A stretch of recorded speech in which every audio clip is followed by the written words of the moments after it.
let's just take one step back and start once again in sense certainty. Why does Hegel approach this issue like this? Why does he articulate these complicated or complicated sounding actually relationship between the consciousness and the object? So the idea starts with this first moment of truth. How do we make a connection with the world and apprehend the world without comprehending it? So just take it in, receiving it without any kind of distortion, change, etc., from how we can perceive or receive sensuous content from the external world. Now, that turned out to be a futile project, not because it is something that we are missing, but there is really nothing there in terms of an epistemological value. So what he does is, what comes out of sense certainty is actually a universal defined in terms of multiple moments contradicting and negating each other and being part of a movement. This is really his understanding of the universal, very different than a very sort of substantial understanding of the universal in, for example, Platonism. Let's say not even Plato, but in Platonism, there are blue things and there's another thing that is blue, which for Hegel is pure abstraction. It doesn't mean anything. If universal has any conceptual meaning, it needs to be the movement between the particulars negating each other, rather than just particulars in their self-identity existing with a larger identity, like, blueness. So when we come to perception, the term is to take to be true. Now, already in Kant, starting with Kant, we already see our perception, even though we purely abstract it from our thinking, is not really a pure activity that can be understood in and of itself. That again is an abstraction, the roots of which lies in sense certainty. Namely, we as human beings want to understand each other by, or understand our sensation by removing any contribution of ourselves into that process. We really want to understand it as physically as possible, and somehow from a scientific perspective, that seems to be the most proper way of understanding. So it doesn't matter who you are, it doesn't matter what kind of thinking process that you have, etc. You are almost like imagining this Lockean terms, tabula rasa, and physical things appear on your blank slate. This is how we want to understand perception. So by simplifying it, by making it pure, we think that we capture the best possible explanation, right? So this is the kind of almost like the more mechanical it is, the more it is without the contribution of thinking and human mind, etc., the better. So like transferring the information from X to the Y. Now, of course, this is still a pretty prevalent model in terms of which scientists want to understand human sensation, such that through this abstraction, they can carry that understanding of sensation to the machines. So if I can just understand it as a pure electrical, chemical, magnetic, whatever it is, transaction, that the more I can produce it in other areas. And that's how we understand human sensation. We want to understand human sensation. Now, for Hegel, this is an abstraction in the sense that we will never understand the concrete happening of human sensation and perception. We might reduce it to something else. We might abstract from the particular considerations and maybe articulate it that way, but it's really not true to the nature of human sensation and perception. So we are making it something else or reducing it. I mean, not even reducing it in the sense of like abstracting from the particular considerations. So therefore, he goes through this process and demonstrates how this understanding that is the beginning of modern epistemology lends itself to further determinations in the process of perception.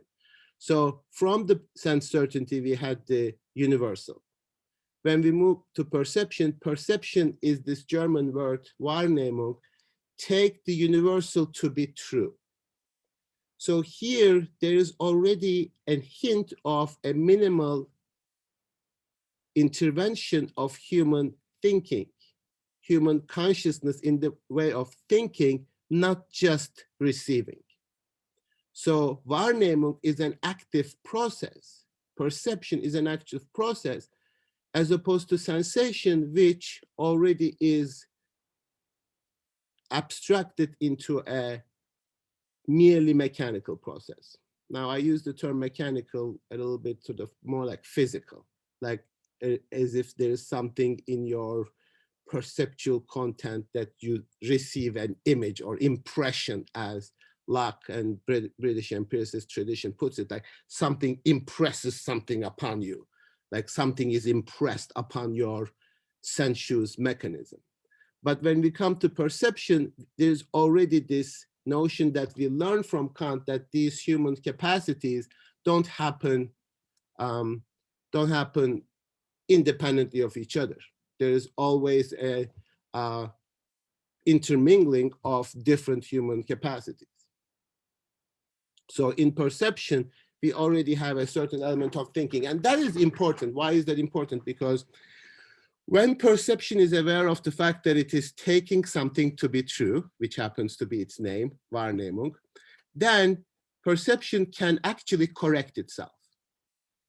It can say to itself, and it does, that, oh, I am perceiving it this way, I am taking it through this way, but that's not really what the object is. That correction of what perception takes responsibility for the incorrect understanding or perception of the object turns out to be a correct articulation of what happens in perception and a correct articulation of the object of perception. Now here you need to be careful. The object of perception is really that which stands over and against our capacity of perception. It might not, and it does not, reveal the ultimate reality of things. It is a limited object, that which we can understand with respect to our perception. Is this distinction clear? Because we always go between these levels and say, well, that's not what the reality is like. And Hegel says, okay, you are right, but you are not having reality in immediacy that you can describe. You need to go all the processes of human interaction with the world in order to see the concrete reality that is going to emerge at the end. So when we come to understanding, the object of perception will be negated, sublated. It would be carried out to understanding, and that's going to determine the true nature of the object of perception. Is the taking responsibility for it, is that the negation? When the perception takes responsibility for, or like it self-correcting? Well, what happens in taking responsibility is this. Now, we take the object, and I'm going to go through this, I have to in the text, but we take the truth of the object to be self-identical. Self-identity is the truth of the object. The object is what it is, and I need to take it still as what it is. So perception still has this lingering effect of sense certainty of taking the object as it is. As it is independently of me. Therefore, we say, if there is something in the object that appears like a contradiction or a problem, that must be my fault. We take the object to be self-identity. Therefore, anything that we consider to be not fitting into that self-identity, we take responsibility for that. And we say the truth in Wahrnehmung is in the object. I take the truth passively, right? But in that negation, namely, I am the opposite of the object, for Hegel, I'm actually constituting the true character of the object of perception. Not the object purely in itself, maybe, but the object of perception. You really need to think of it just the object of perception, not the object itself as you abstractly think, but that which can be given to me in terms of perception. What is perception? Sensation, and it is a consciousness that comes from sense certainty, overcomes sense certainty. I have some of the truth of sense certainty, some of the elements of sense certainty, but I also have the recognition that I'm already constituting the object of my perception. So the process is complicated, but you already came across to this process in a sense with Kant.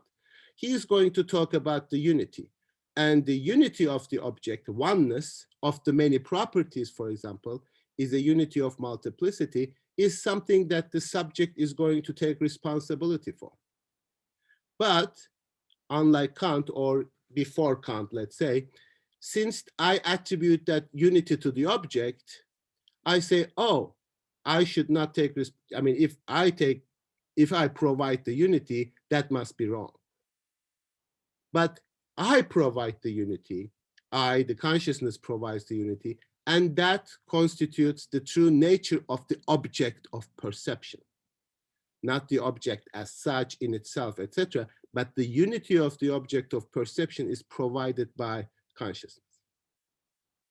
You already had this in Kant, so this is not something new, but here he constructs that as the process in which consciousness goes through, rather than as a transcendental process in which Kant merely describes. Consciousness itself is aware of this process for Hegel. So when he says we, he describes the phenomenologist, but when he says consciousness itself, then he is describing in perception. When I look at something, I'm already engaged in this minimal or some level of thinking in which I say, I look at this object, I see properties. This is the first thing that I see. Why do I see? Now, I don't really see properties, of course, right? Like when I look at something, I see the object. So Hegel already describes it from the perspective of properties because that's what came from sense certainty. When I look at something, the only thing that I can be certain about is, to a certain extent, an abstract property. So when I say this, for example, you understand that the book is a much deeper level of concretion than blackness. Blackness seems to be simple. It seems to be more of something that can be certain about rather than the book itself, because it immediately hits my sensation and it's more elemental, right? Black, color, I indicate that. It is simple. It is more abstract. Why do I start with that? Because that's what I'm thinking from sense certainty that I can be certain about. So the now and the here, he gives examples of house, etc. And it's misleading because house has many properties. House is an object with properties. Now, but the actual object of perception is a thing of many properties. This is a really great translation because it is a thing of many properties. It's not a thing with many properties. The other translation, I think, does it with a thing with many properties.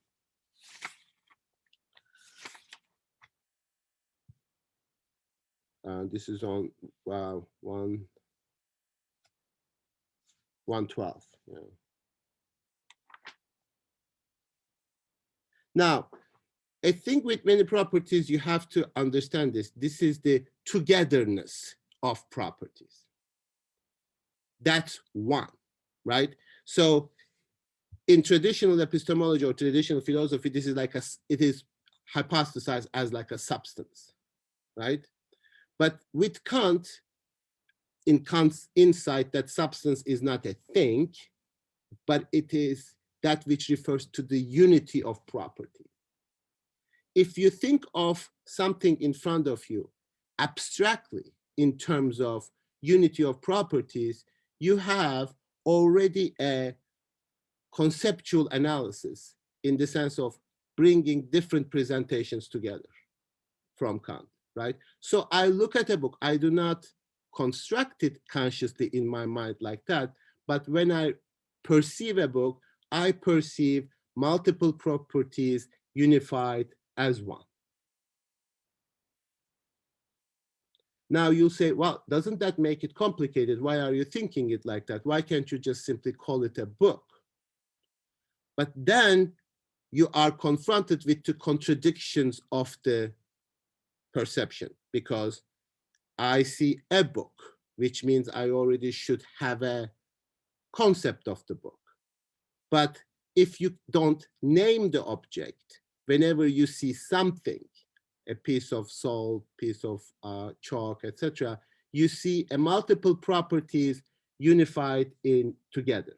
Now you can say, isn't that a little abstract? Yes, it is a little abstract, because perception is not necessarily an immediate relationship to the world. I mean, or like not like sense certainty, but it is still abstract in the sense that I describe the object in a world that I don't do those things. So it's an epistemological process in which you look at an object, just imagine this way, and you don't know what it is. You are trying to understand it through perception. Imagine that.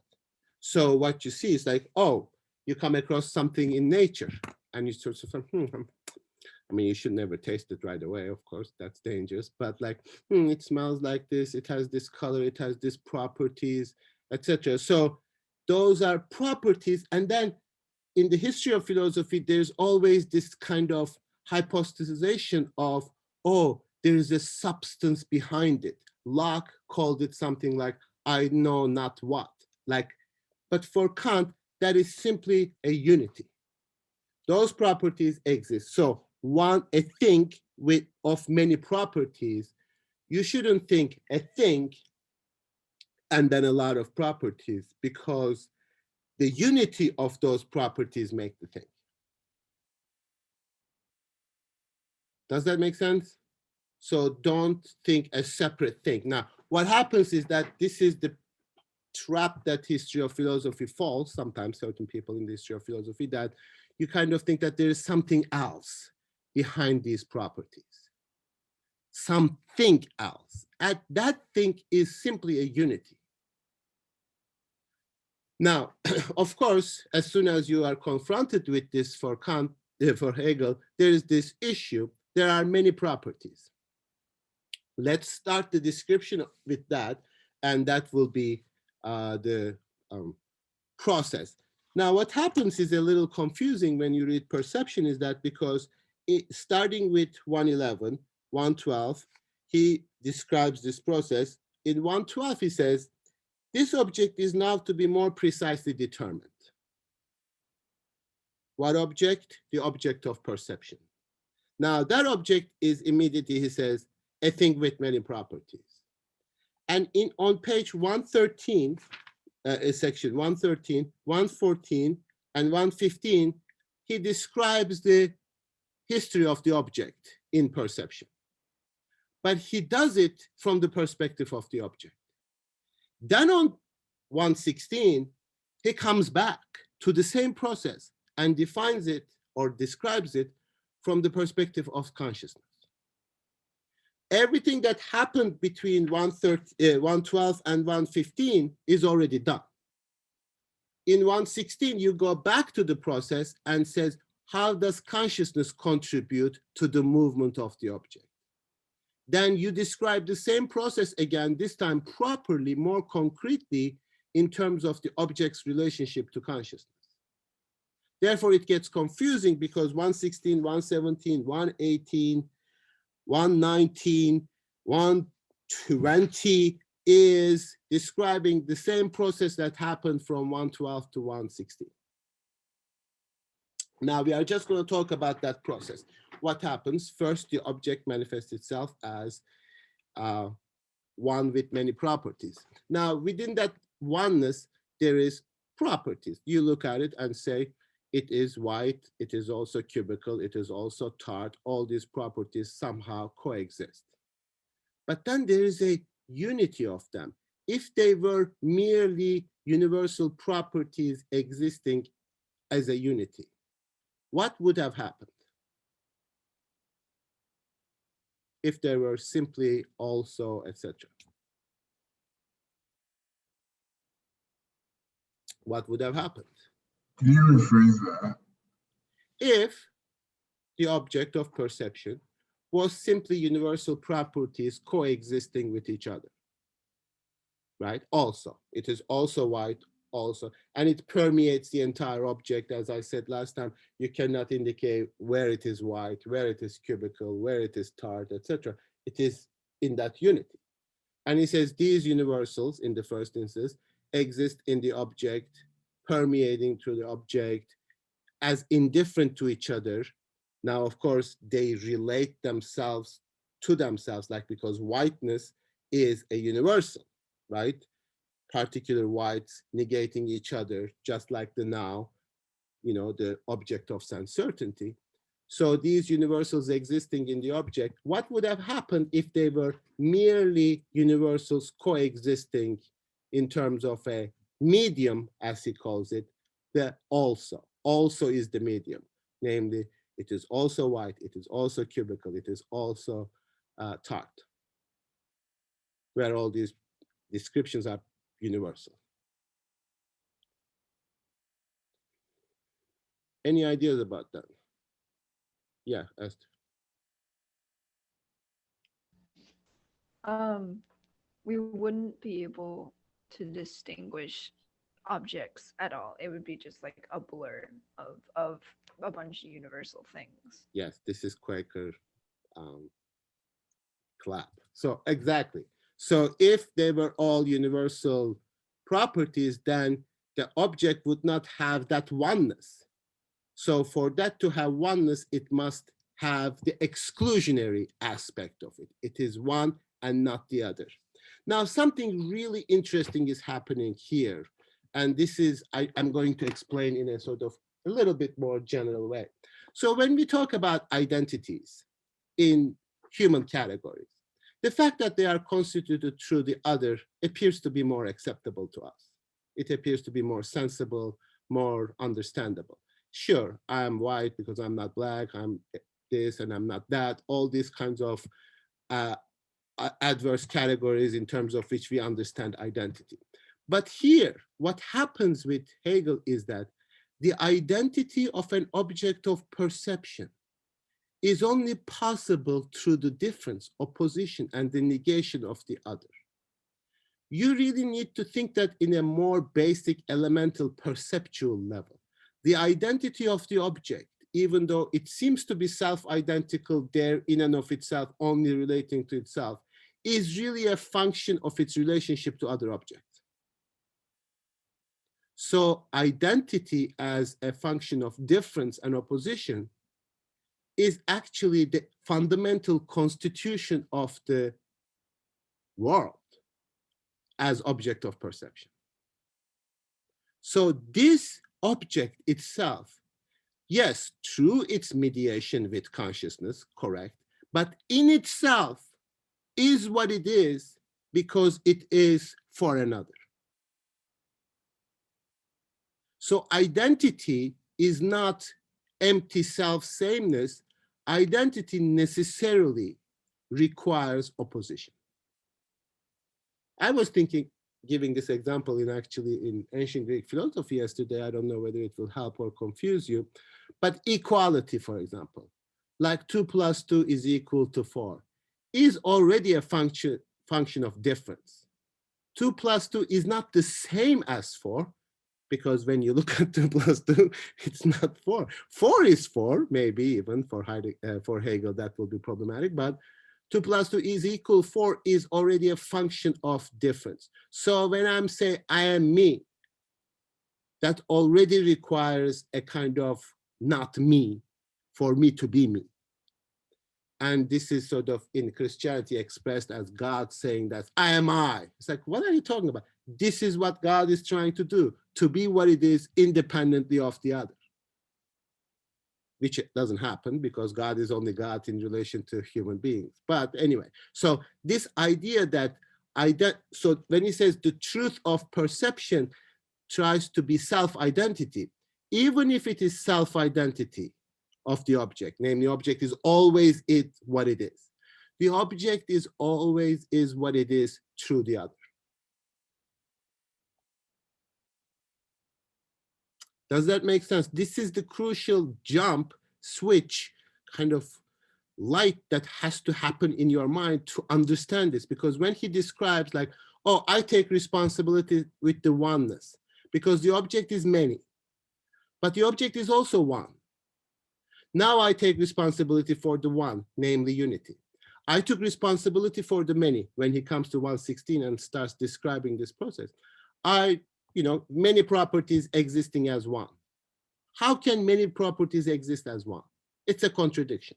That must be my problem. I take responsibility for it as consciousness. I am making the mistake. It appears to be as a contradiction, and self-identity must be contradictionless. Therefore, I attribute something wrong to the object. The untruth is in me. But what consciousness does, which is really the beauty of it, when you are perceiving, you are also correcting yourself. So you are sublating the untruth of that moment. Then what you are doing is that constructing actually correctly that the self-identical nature of the object is not a simple self-identity, but it is an identity through difference, through you. And the whiteness of something is white in and of itself, which means always in relation to the other, is what it is because it's not black. So he gives this example that even the simple property is a function of difference. Now we look at the world, we look at it physically, we look at it almost metaphysically and believe that objects are what they are in and of themselves. Even that belief, objects are what they are in and of themselves, is a function of difference that can be only constituted in relation to us. That you need to understand. That is Hegel's fundamental thought, which comes from a basic element of perception, not just abstract identity construction among human beings. The world itself is dialectical. The world itself negates itself in being self-identical. You cannot be self-identical without negating yourself.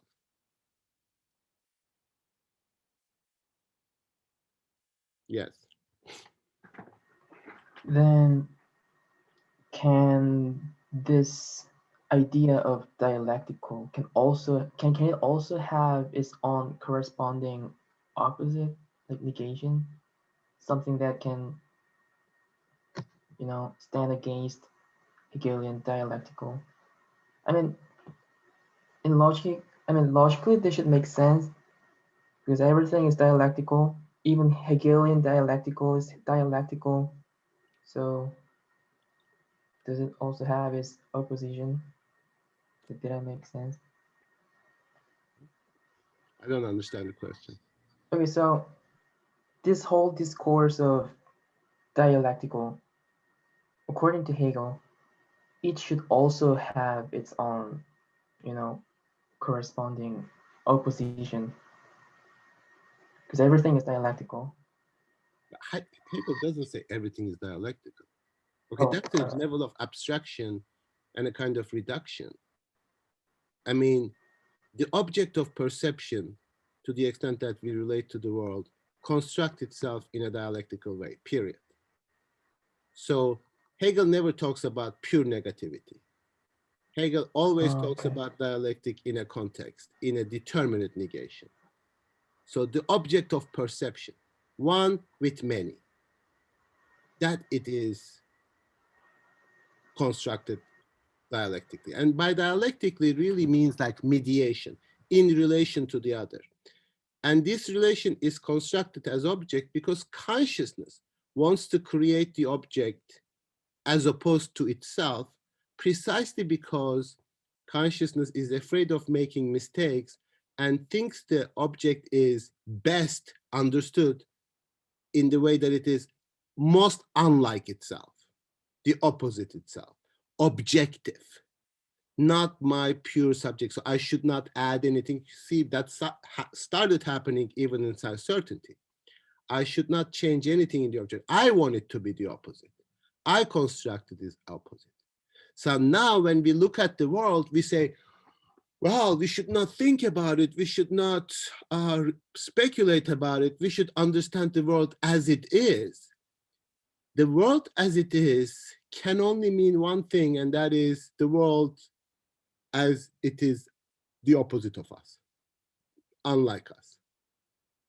So even the self-identity that we attribute to the world in our epistemological endeavor, and this is purely an epistemological endeavor at this point, to understand the world as it is, we construct this self-identity in opposition to us. Now, even if you admit that the world has an identity in and of itself, independently of you, that would be through a mediation to you, because its difference is constituted against me, not against something else. So this is really like you can read the text, you can understand the details of Hegel's argument, which you should in terms of perception, which is actually not very complicated. Most of the complication comes from this fundamental insight that identity is a matter of difference. And once you know that, you will see what he's trying to do. He says, okay, these properties exist. Are they also, but also one? Now, this kind of process between the object of perception and consciousness. Consciousness says, I see them as medium. Actually, it is one. So I started with one, the unity, but then this unity seems to be a non-exclusive unity, a unity that can happen anywhere. But if it were happen anywhere, as Esther said, that object would not be distinguishable from any other object. But that object is distinguishable from any other object. So actually, those properties that I attributed to the object are actually mine, says consciousness. Namely, it is white because I see it. It is tart because I lick it. So now I take responsibility for all those universals, right? But then I realize, well, these belong to the object too. It cannot be just me. I mean, I can take responsibility for them, but I am taking that untruth onto myself, but they also belong to the object. So the object itself, through this relationship to consciousness, to perception specifically, appears to be as one imbued with contradictions. The object itself is one, and the object itself has many properties. And this only happens in relation to us. Now, Hegel says, what do some people do in abstraction at the end of the section? They say, well, there are certain properties that, primary properties that essentially belong to the object, and certain things that they don't. Like this is the sort of primary and secondary properties. I don't know whether you did this in modern philosophy, but when you are determining an object, it's like what is essential to object? That object would not be what it is without that. Now, usually, I think it was, as you were kind of describing, like in terms of its function, like that itself is a relation to us, because like when we define the book, it can only be defined in relation to us. But Hegel said these are abstractions. They are trying to find distinctions among properties and say these properties are essential and these properties are not essential. But he says that's an abstraction because all the properties are in relation to us, including space and time, etc., that we attribute to the object as demonstrated by Kant. So every identity is a function of difference, and in perception, it is in relation to our taking to be true, namely perception itself. Now, since perception at the same time, okay, imagine like Wahrnehmung. I take the truth. I take something to be true. This is not just my judgment, but I take the truth from the external object. That's how Wahrnehmung, how perception operates. Now, when I think that, then if there is something wrong, if there is a contradiction, if there is something that contradicts that notion of self-identity, I, as a subject, take responsibility for that. And I say, I'm making a mistake. I am not taking it correctly. So I'm thinking it's one, actually it's many. I'm thinking it's many, but it is actually one. So whenever at some point I make a mistake with respect to the oneness and the manyness in terms of properties, I take it onto myself. What do? It's my properties. I see it, I taste it, etc. But then the unity is mine. The object doesn't have unity. Actually, the object is many. So if it appears as one, that must be my oneness, my consciousness. Both of them are false. Both of them are true. Because the constitution of the object of perception happens in this movement, back and forth, false and true, negation and the opposite, rather than a simple self-sameness. So the identity of the object of perception is a function of its difference to both consciousness as perception, but also to other objects, to the extent that they also relate with consciousness. Namely, this piece of chalk is not this piece of chalk. And that concrete universal properties, as opposed to concrete universal properties, can only construct themselves in relation to the other. In this case, since they are only understood as objects of perception in relation to us. Now, don't think that, oh, I'm just jumping and making a mistake and I'm inserting myself into the realm of things that I don't have a right to do that actually, because my consciousness is independent of from this piece of chalk and from that piece of chalk, etc. We are looking at them as objects of perception. Objects of perception. Therefore, they are always in relation to perception.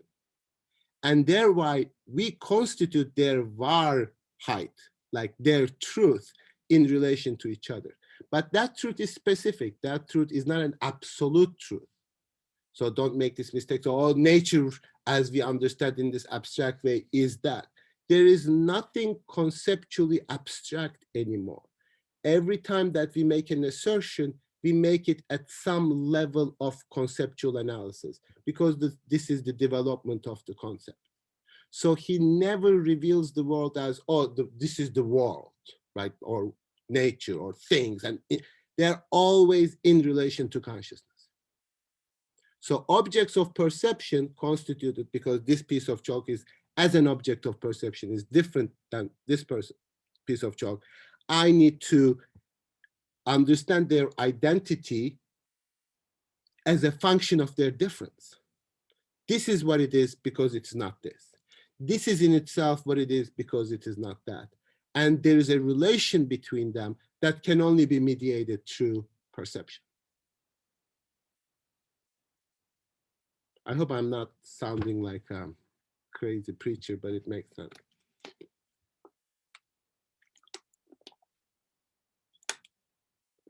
So the easiest way to think about this is the unity. Is there unity to the object? Sure. Is there also manyness? Yes. If I think about it as manyness, where does the oneness fall to me? If I think of it as oneness, where does the manyness fall to me? So it is what it is through me. And then you say, how can that be? It is as an object of perception is what it is in relation to me. This is not the ultimate structure of the reality of the world. It's not the ultimate structure of, this is limited. Remember with Kant, only that which we can know through perception. This is the limit of perception. This is the moment of the movement of consciousness. So you maybe resist this because you have this totalistic understanding of, oh, is this the world? And is it what it is because of me? Yes, to the extent that it is the object of perception, it is. Yes. Question? Does that mean that for both Hegel and Kant, like the actual structure of reality is like unknowable because it's outside of perception? Well, like for try to know Kant, that, is that like a useless endeavor? well, Hegel is not there yet, because Hegel says, I don't know. I mean, I don't make speculations, because when you say the ultimate structure of reality, what are you opposing that to? As opposed to what? My contribution, Maybe like fantasy or construction, like things my that fantasy? I don't know, universal human fantasy. Well, okay, well, then we need to understand the nature of fantasy according to Kant. But I guess I just mean in opposition to things like, because like all this, like when we talk about like religion or God or whatever, the things that are like self-consuming arguments, like there's no end to them, right? So as I guess ultimate nature of reality as opposed to things like belief. Well, that's a complicated distinction for Hegel, because you understand ultimate reality physically in terms of what we can perceive, what can be the kind of evidence within scientific activity. And Hegel says, yes, with respect to how ultimate reality is defined as the object of scientific inquiry, perhaps perception, yes, that reality in space and time, I agree with Kant, maybe even say, as long as our perception is limited to space and time, things that we can know with evidence are limited, yes. But for Hegel, when I know my limits, when I know the limits of scientific knowledge, philosophical knowledge doesn't stop. Now, one of the examples that I give is the concept of race real? Today, science, unlike 200 years ago, said the concept of race is not real. It has not a spatio-temporal manifestation that we can talk about in terms of reality. Now, does that mean whatever human consciousness did with race disappears now? There is no reality of that is created in terms of our understanding of race for 200 years. That's a reality too. Maybe not a physical reality, but it's a social, cultural, historical reality. That is also within a philosophical knowledge that exceeds the limits, because people must say, well, don't talk about race, because it's not real. Well, that doesn't mean real in an absolute sense. It has a very actually immediate realness in our existence. That's the distinction. Now, I can never demonstrate that with scientific knowledge, because science today tells me that it's not real, but it's a different discourse. It's a discourse more concrete, more, sophisticated, because it doesn't allow to be decided that easily. So yes, I mean, then you can make movies like Race, the history of an illusion. And it's like, how can you have a history of an illusion? It's an illusion, it's a fantasy, it's human invention, but it has a reality. So you should always think of knowledge in terms of its limit, and not always the same criteria apply to. So you can say, oh, there is no God, hence the whole religion is meaningless. We should cut it out. Well, okay, do it, except for 5,000 years, we are doing things in the name of religion. Now, we are not going to undo them. We still need to understand those institutions. We can say, oh, church is false because there's no God. Okay, but church has a reality which is probably more effective than many other things. So we are really restricting ourselves with respect to this scientific analysis, all we can objectively know, because we are afraid, because people can say many different things and it might be arbitrary, etc. And then it impacts certain other things. And sure, Hegel would say, yes, maybe we should limit ourselves with respect to certain decisions to scientific, but that doesn't explain our world. That actually impoverishes our world. We don't even understand ourselves if we do that. Not everything is an object of perception. You can try to construct it as such, but if you limit your knowledge to the object of perception, that's an impoverished world. And it is a world that is not even real, because there are certain things that are not object of perception.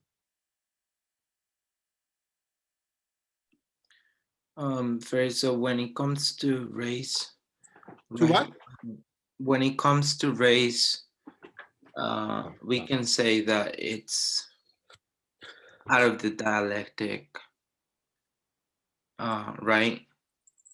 Well, I mean, it will And more like a category of self-consciousness. I think if you want to analyze it in terms of phenomenology of spirit, because it is not a scientifically verifiable concept, you have to move beyond consciousness.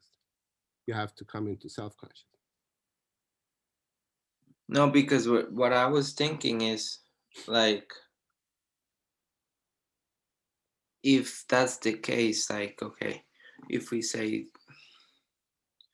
that that's like coming out of, well, you just said that is complicated, but if we say that it's coming out of it, and then we realize that it's not, like, race is not the case, like race is not real, wouldn't that be put in the dialectic some sort of, wouldn't that be saying that, you know, like a lot of things then are not valid? Well, okay.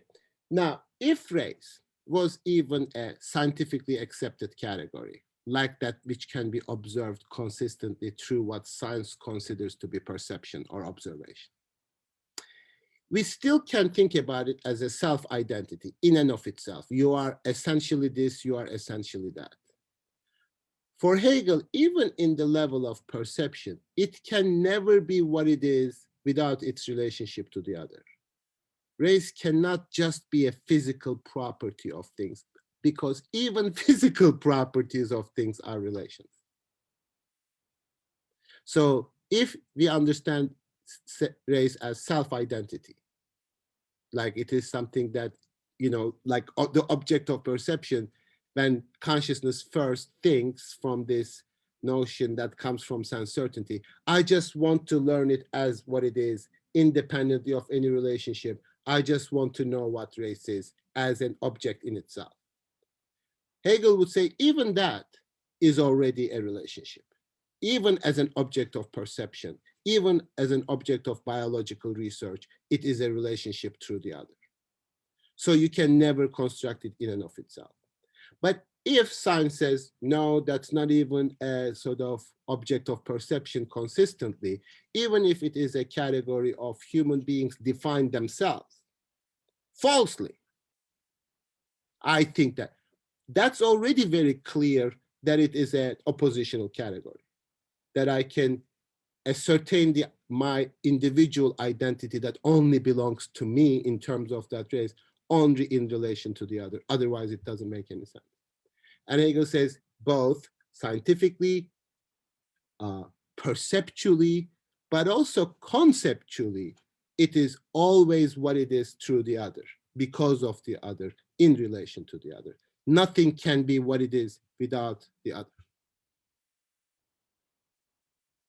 So even scientists today say like, okay, then, I mean, I asked like, okay, we don't accept race. Okay, that's not a proper category.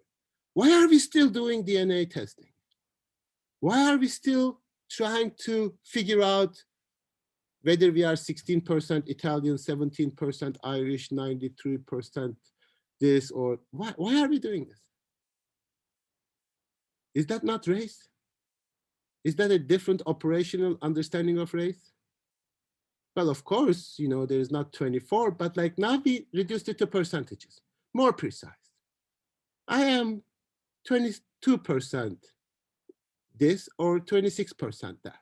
So therefore, people in certain European descent are only 27% this, and 32% racist, 28% not racist.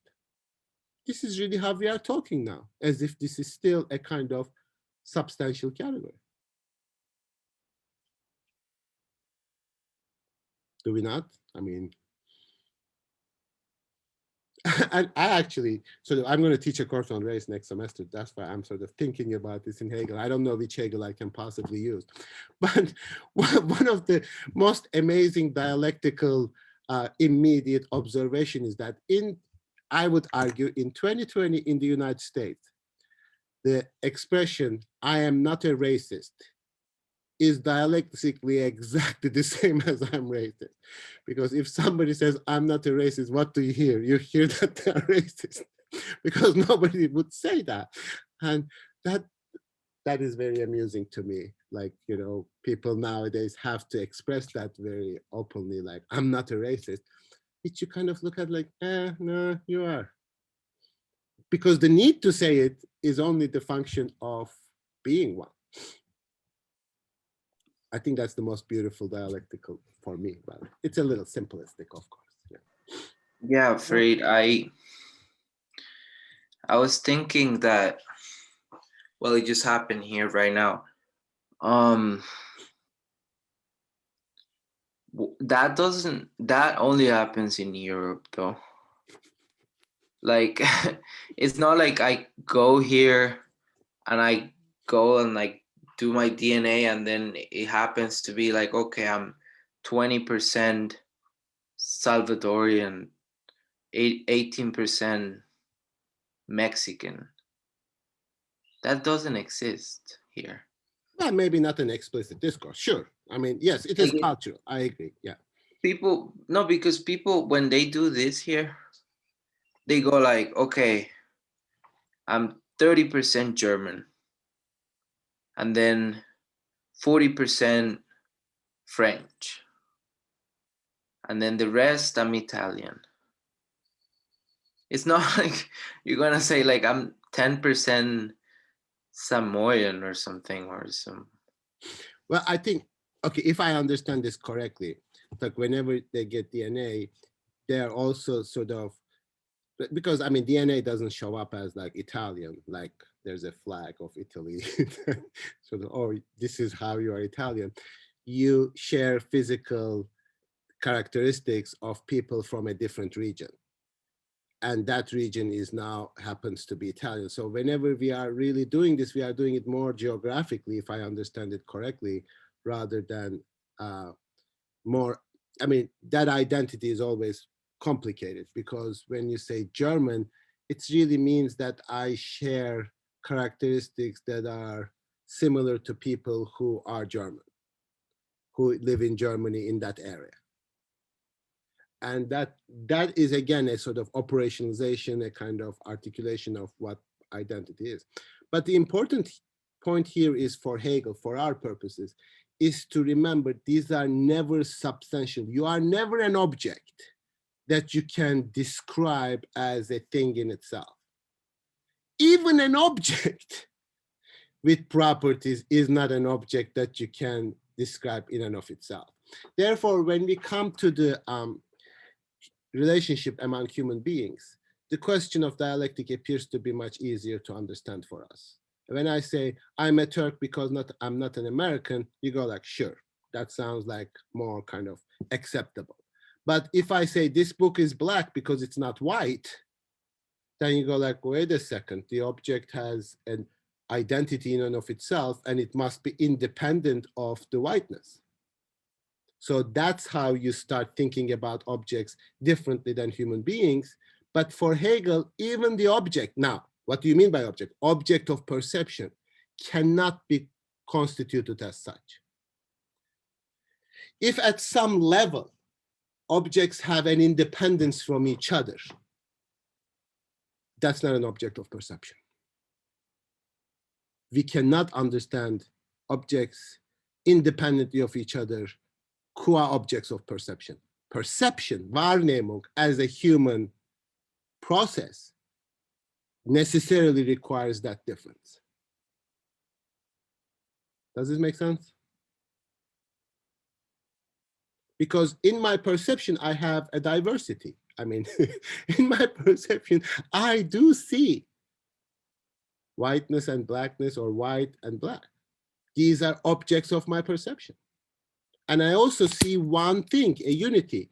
I don't see those white, I mean, I distinguish them. They are opposed to each other. I can only ascertain the identity of this object of perception explicitly, if I express it, in opposition to other oneness, other unities. Therefore, no object is just in and of itself. It is always in relation to me. And it's not, I mean, because perception always thinks like, oh, if it's a relation to me, then there's a problem. And Hegel says, there's not only no problem that it is in relation to me, it is necessary for it to be what it is, that it is in relation to me.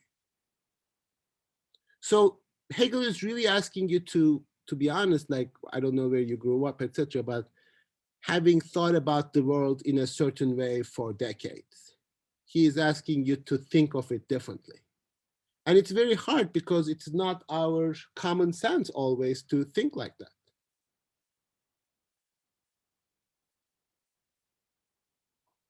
Therefore, you are having difficulties understanding it. I mean, it's language, etc., but it is also a manner of thinking to the level at which the identity is a function of difference.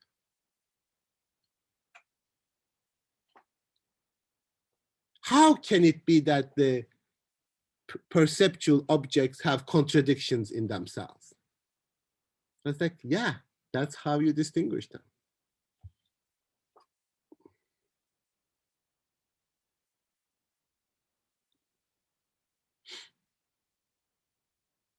So is the, like, I mean, I don't want to, like, not that there's any ultimate insight that Hegel is trying to do or anything, like it's a movement, but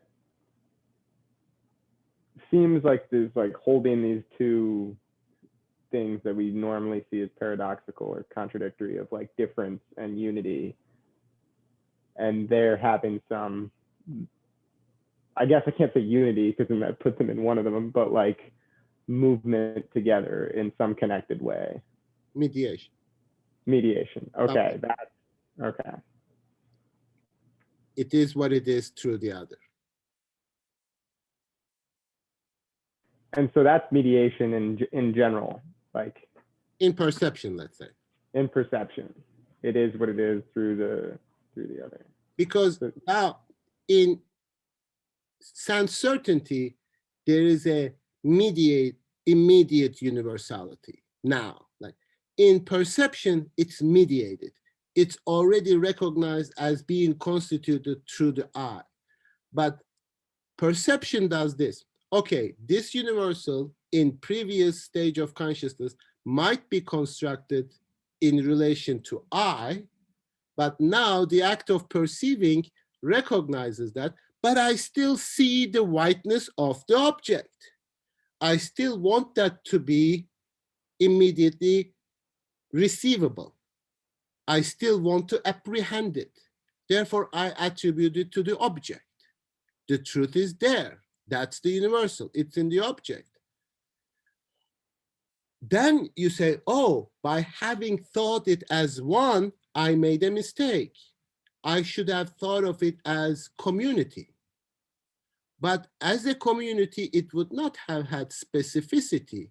So I made a mistake in thinking of this as community. I should have thought of it as one. But this one now is the negation of community is not the same as first one, because the second one is consisting of both of these moments, namely both oneness and both community. But they are what they are only in relation to me, because when it is a community, I preserve the oneness. When it is one, I preserve the community. How do I do that? When I say these are many, then the unity is my function. in reality they are many, but the unity is my function, therefore I take responsibility for not truth. But then I realize, no, actually it is one. Then I take responsibility for the properties. Then I say, it is white for me, it is tart for me, it is this for me. Then I take responsibility for the universals. When I say I'm talking about perception. But then I say, no, the object as one is one of many properties. It's a contradiction. I cannot perceive it without contradiction, but in perceiving through those contradictions, and he says, this is just a matter of developing the contradictions within the object, I construct the object correctly, because the object is one of contradictions. And you will say, how can an object have contradictions? Objects must have a unity in and of itself. It's because the object exists in contradicting itself. That's the nature of the dialectic. What does that contradiction means? Not like, so it is impossible, but it is what it is in opposition to the other. So it is most truly unified and in and of itself. And that's why this notion of in itself is always a function of for itself, for and for another. So it is in itself in opposition to being, to my relation, to its relationship to me. Therefore, it is what it is in the negation of the relationship to for another.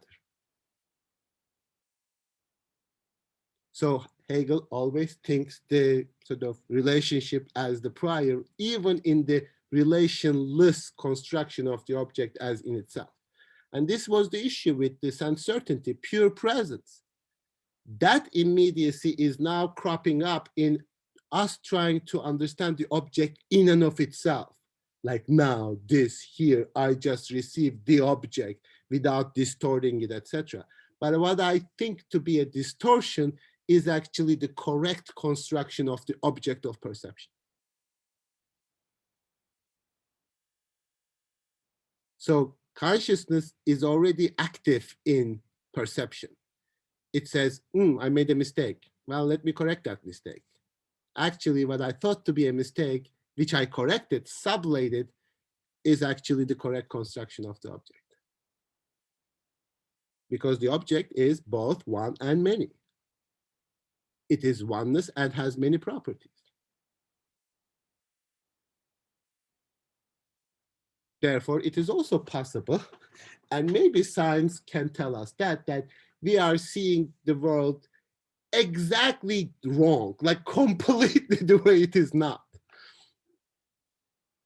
And if you fantasize, as was saying, in terms of matrix or something, that you can look at the world, and I look at it, it's absolutely different. There is no house, there is no objects, there is no thing. It doesn't matter. Because as the object of perception, it is what it is. We don't live at the level of abstraction reality as scientists tell us to. Like, we don't. I mean, we can fantasize about that, but that's not reality. Reality is not exhausted in being the object of one level of consciousness. Scientists have a very limited and pretty impoverished understanding of reality.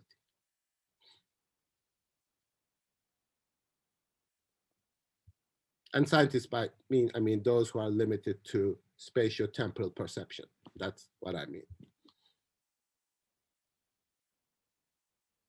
Okay, I don't know whether this helps to you are already, I forget sometimes the specific arguments of Hegel in perception as well. So you are not obviously going to remember all those specific sections and chapters, but if you get a sense of how Hegel's idea of perception moves, that should be good enough within the limits of the last class.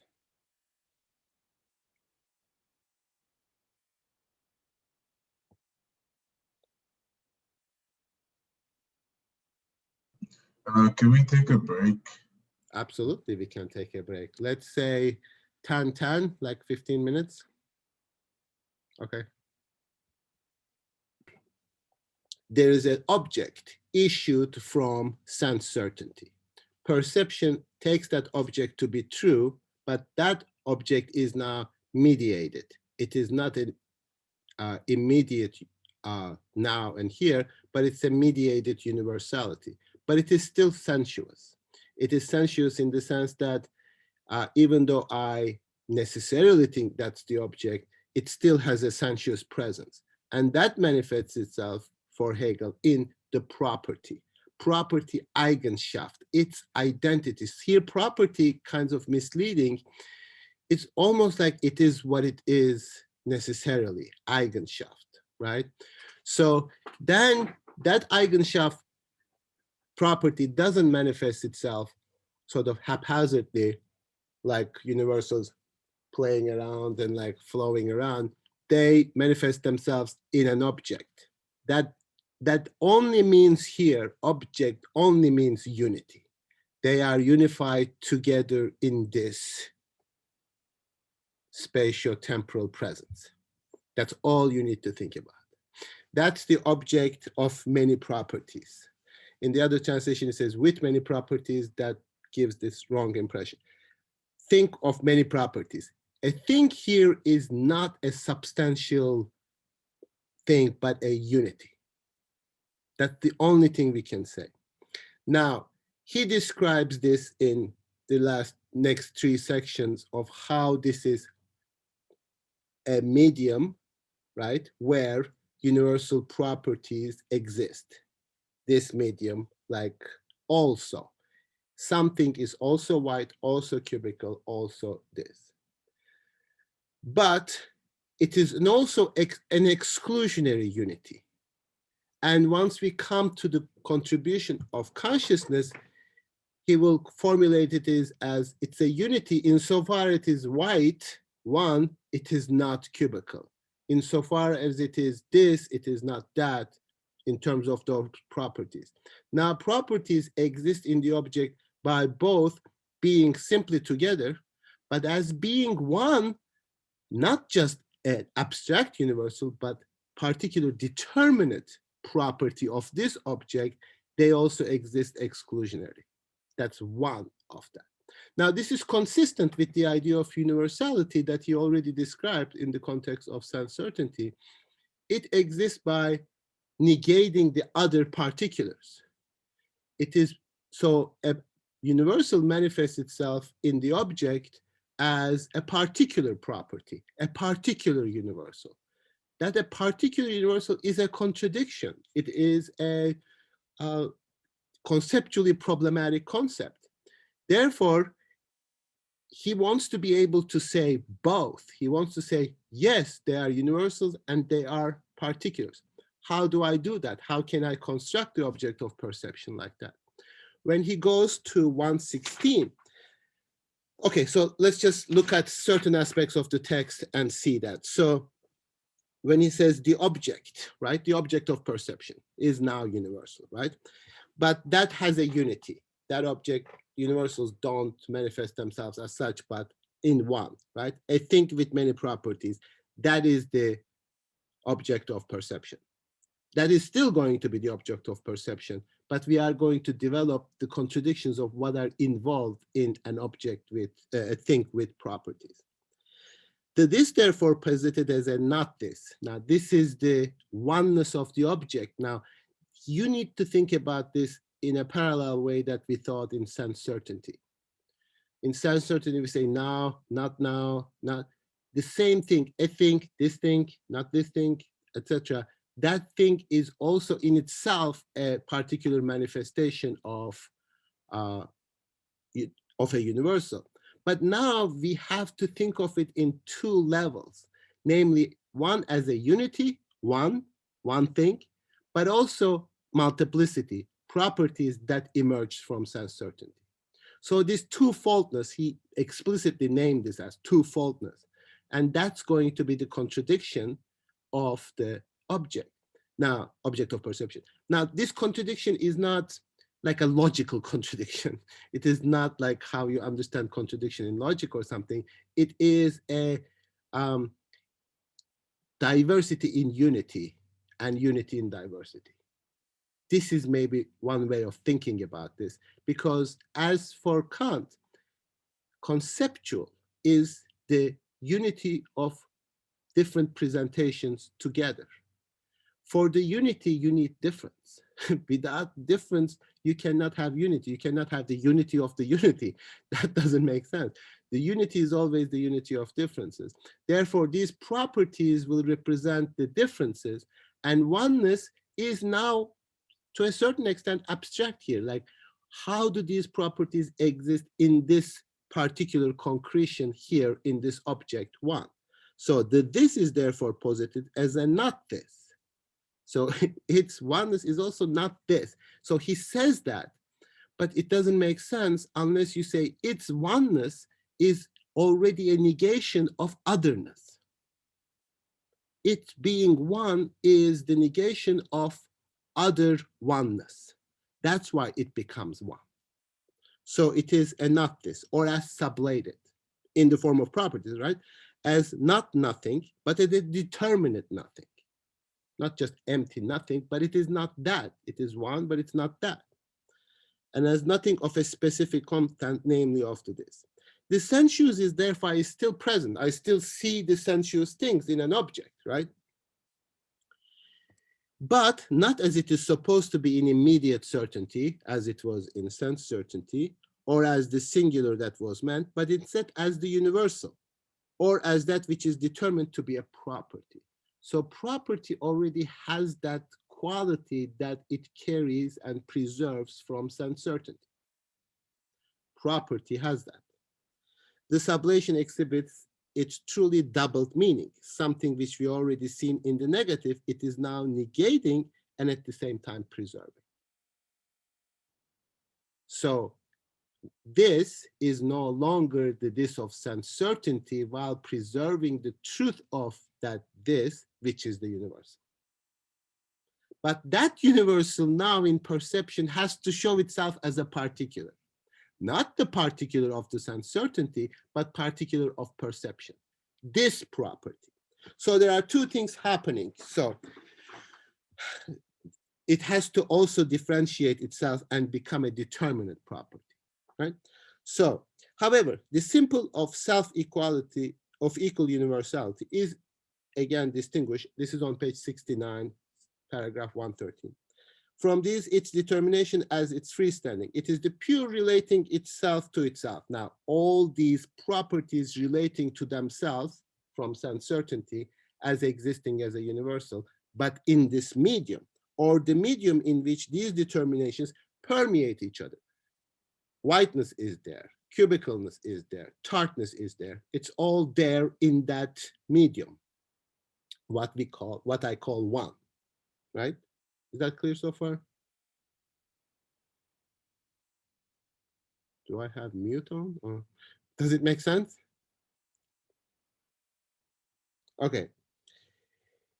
These determinants permeate each other in that universality as a simple unity without making contact each other. So there are two levels here. One's the unity of the properties, universals, and the unity of their medium. So think of it this way. Whiteness is a universal constructed in relation to different instantiation of whiteness. And they all come together in this oneness, the object. Universals permeate each other in this. Now, this is simple. So he says, as it is turned out, this abstract universal medium, this is very crucial, which can be called thinkhood, just the general unity, right? Or the pure essence is none other than the here and now, namely as a simple togetherness of the many, simple togetherness of the many. So you think of properties and their togetherness. That doesn't seem to be controversial, right? In a salt, you have all these properties. However, the many are in their determinateness themselves simply universal. The many itself is the universe, right? This salt is a simple here, salt, now it refers to salt, is at the same time manifold. Is at the same time manifold. How does that manifold exist? It is white and also tart, also cubically shaped, also of a particular weight, etc. All of these many properties are in one simple here. Now, that simple here is already not simple because that properties already exist in that here. But as the object of perception, I want to make something simple out of something that is not simple. Now we'll see how consciousness relates to that. None of them are different here from the others, rather each is everywhere in the same here as the others, right? When I say one, this object of perception, that this is already complicated in two ways, in terms of its properties and in terms of its here-ness. Because there's a multiplicity in the unity of the one. And the multiplicity itself is the multiplicity of universals, property. Are we clear so far?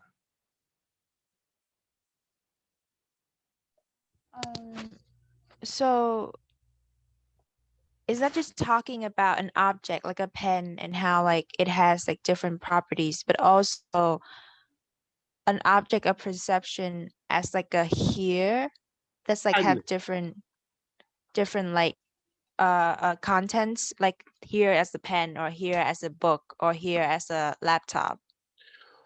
Yes. Now, just be more precise. There are these properties. That's not a problem. And you understood properties come as universals from sense certainty, right? That's now they all belong into oneness. That is an abstract oneness universal thinkhood. Everything is a one with property. Every object of perception is one with property. That is general thinkhood. But when I see something in perception, it is this one. It manifests itself in a particular oneness, not just thinkhood, but a thing. Parallel to, it's not just any now, it's this now. It is not just any thinkhood, it is this thing. This belonging together in the object of perception. I don't see thinkhood. I say thinkhood is a unity, an abstract unity that belongs to all objects of perception. But it is this unity that I'm seeing. This one. I don't see objects in general, I see this object. Because if I were to think of it as simply universals getting together without exclusion and determinateness, I would not see one object, I would see all those objects constructed in terms of all those universals, which I don't. My perception has this unity that I see this object in my perception. I don't see whiteness in general, I see this whiteness.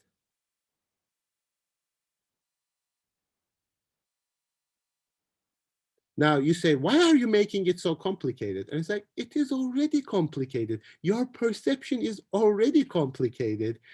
By simplifying it, you don't understand it. You make it abstract. You don't understand the complication and the specificity of your perception. You see those things, but you also see them as one. And that's absolutely necessary to be able to distinguish. Like, you know, this becomes particularly interesting when you have like a similar object, like 5 cola cans or 5, you know, exactly the same object. Like they're all white, they're all like red, they're all metal, they all have the same liquid inside, they all taste the same thing. Just imagine 5 bottles in front of you, like this, like 5 bottles in front of you. You see the universal properties, but you see them separately in different unities. You can say, none of these properties are real. This many is just me. I see them. They are not actually there. Its oneness is just one. Or they all belong to the object. So the consciousness is going to go through this process, and we make this differentiation. We see them as one, right? We don't see like universals meshing into each other. We see their particular unity as well. So rather, each is everywhere in the same here as the others at the same time, etc. So this also is therefore the pure universal itself, or the medium, or the thinkhood, keeping them together in that way. So now this is an abstract thinkhood. Here, when I say imagine like the now. As it turned out in this relationship, it is only the character of positive universality which is at first observed and developed, like whiteness, I see whiteness here, I see whiteness here, etc. But he says, and that's the turning point of 114, paragraph 114. However, an aspect arises which also must be taken into consideration. If the many determinate properties were to be utterly indifferent and were all intents and purposes related only to themselves, like whiteness in itself, then they would still not be determinate properties. Universal has to be determinate, exclusionary in this object as opposed to in that object. For they are determinate only insofar as they both differentiate themselves from each other and relate themselves to each other as opposite. Namely, I wish I had another bottle, but the white of this bottle is different and opposed to the white of this bottle. It's different, it's determinate. It's not just general whiteness, it's opposed to each other. One is not the other. That's the opposition. Different. Is that clear? Farid, Yes. so when he's talking about positive universality, it's the one that without opposition, right? Or Yes. Yes. Just okay, it's like white, and then there's a universal whiteness. That's the positive one. yes, Okay. exactly. So now this is a one, an excluding unity. It is not an indifferent unity. One is the moment of negation. This is what he is later going to call, insofar as white, it's not cubical, etc. It's a negation. As it relates itself to itself in a simple way and excludes others, other properties, by which thinkhood is determined as thing. Now it's not just general medium as an abstract category, it is this thing here.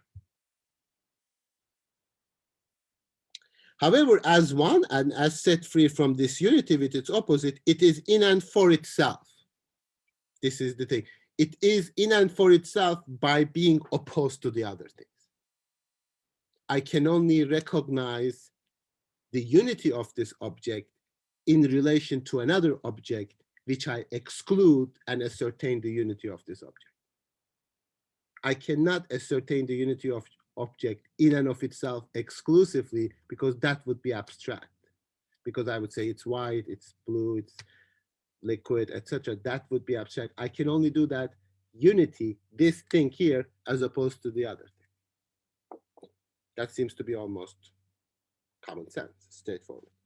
In these moments taken all together, and now he is going to close the loop. The thing as the truth of perception reaches its culmination. So we got it. This is the object of perception.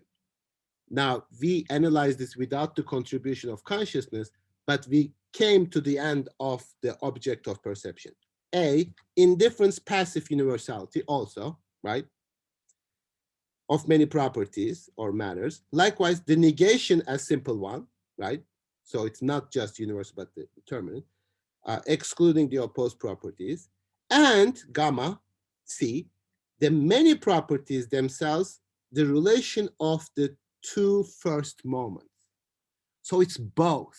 It's neither one nor exclusively the other. It's both.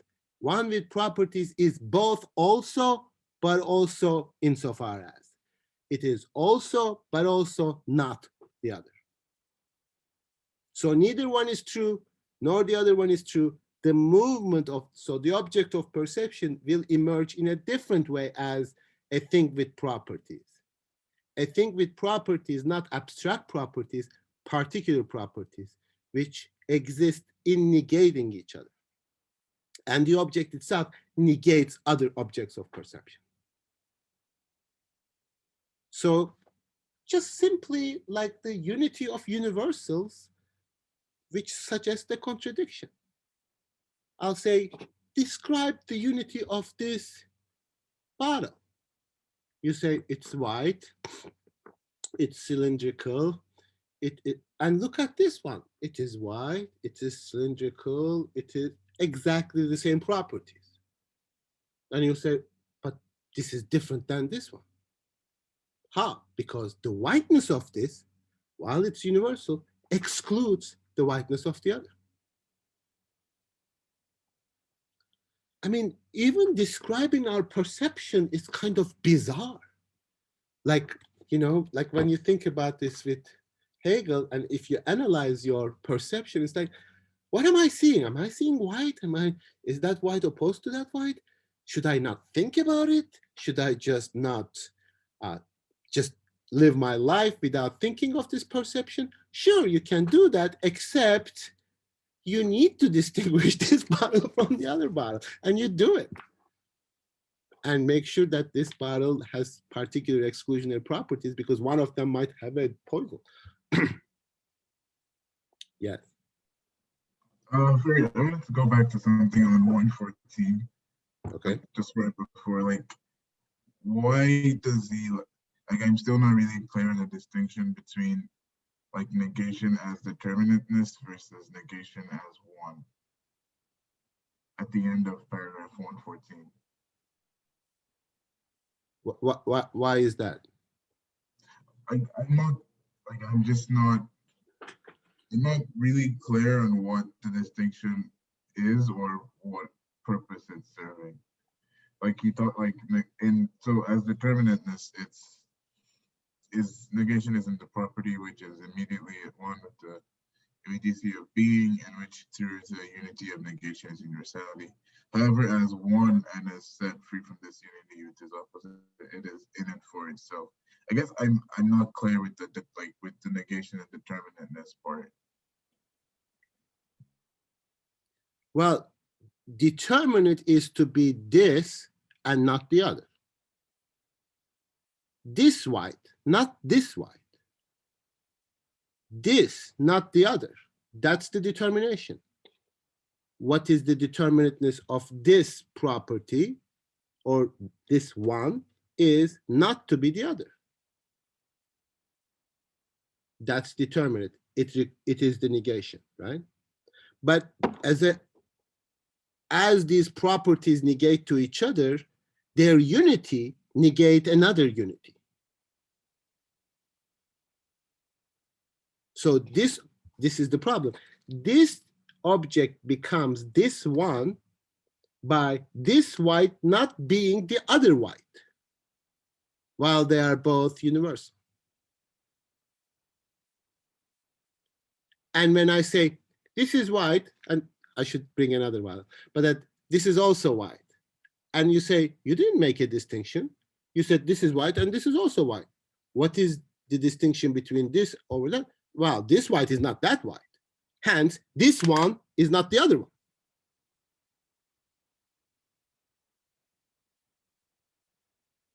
So both the properties and the unity of those properties exclude each other, exclude the others.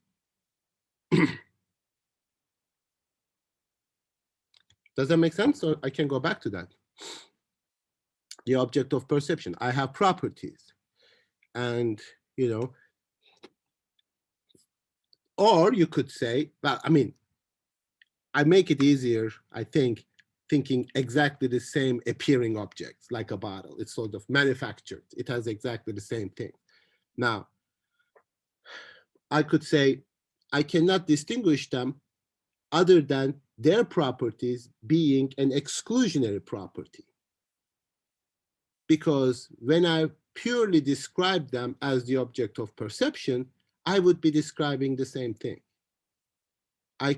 But in my perception, I see them as different. So then I say this whiteness should not be this whiteness. This medium should not be that medium.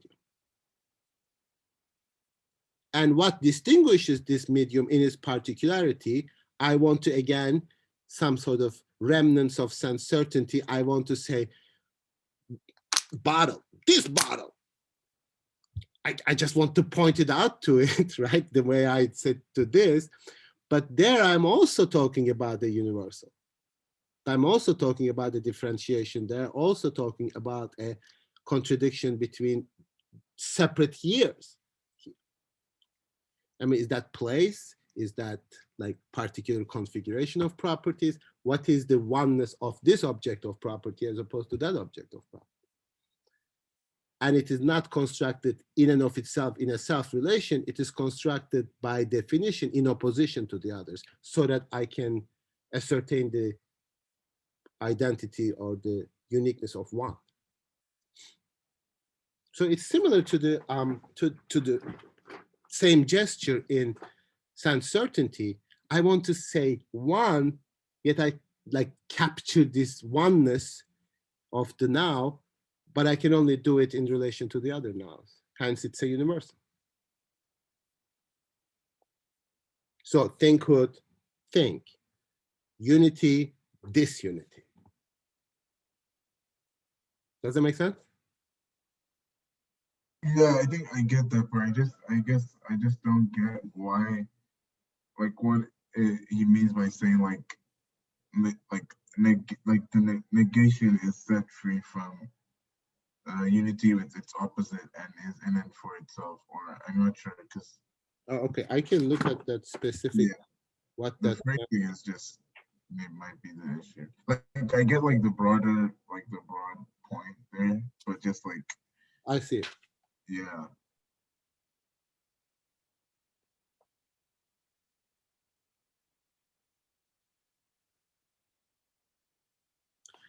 Einheit allgemein. Als ein, aber ist sie, wie sie von einer Einheit mit dem Gegenteil. Oh, it is freed from its oneness with the other, with the opposite. So the whiteness of this is freed from the whiteness of the other object.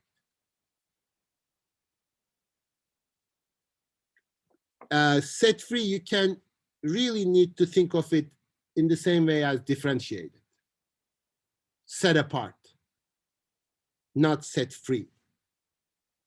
You know what I mean? Like not like some kind of freedom, but it is expressing the same opposition. This white is differentiated, opposed to this white. Does that help?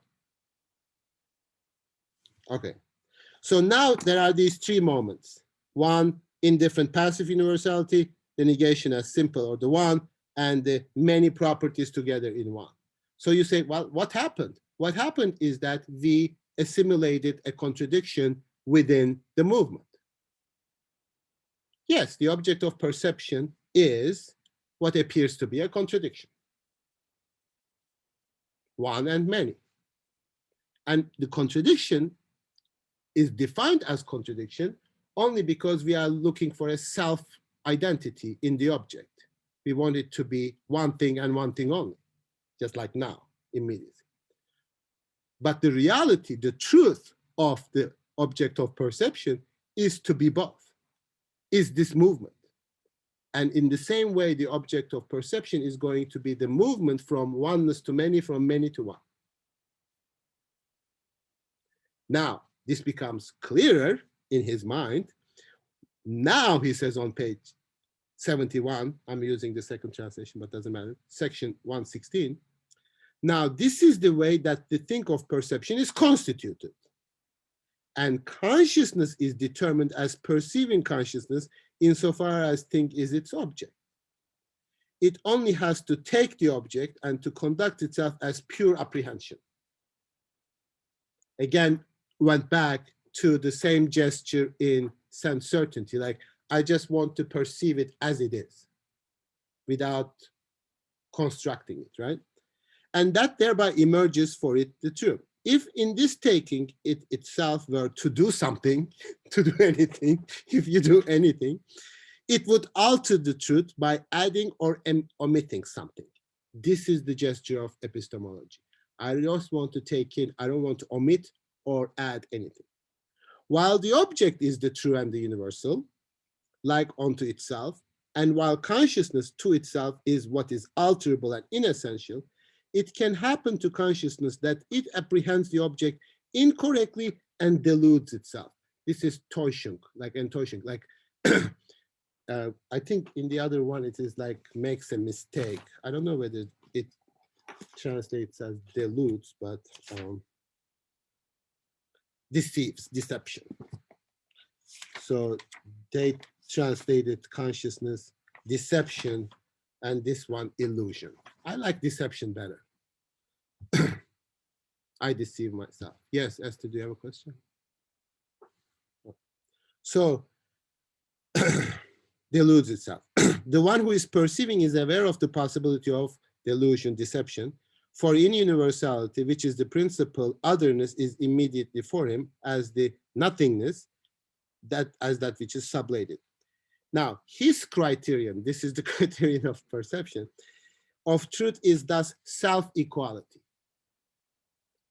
What Hegel is going to show is that self-equality is actually not a pure, simple equality. It is a function of the relationship with the other. You cannot be what you are, who you are, even equal to yourself without the other.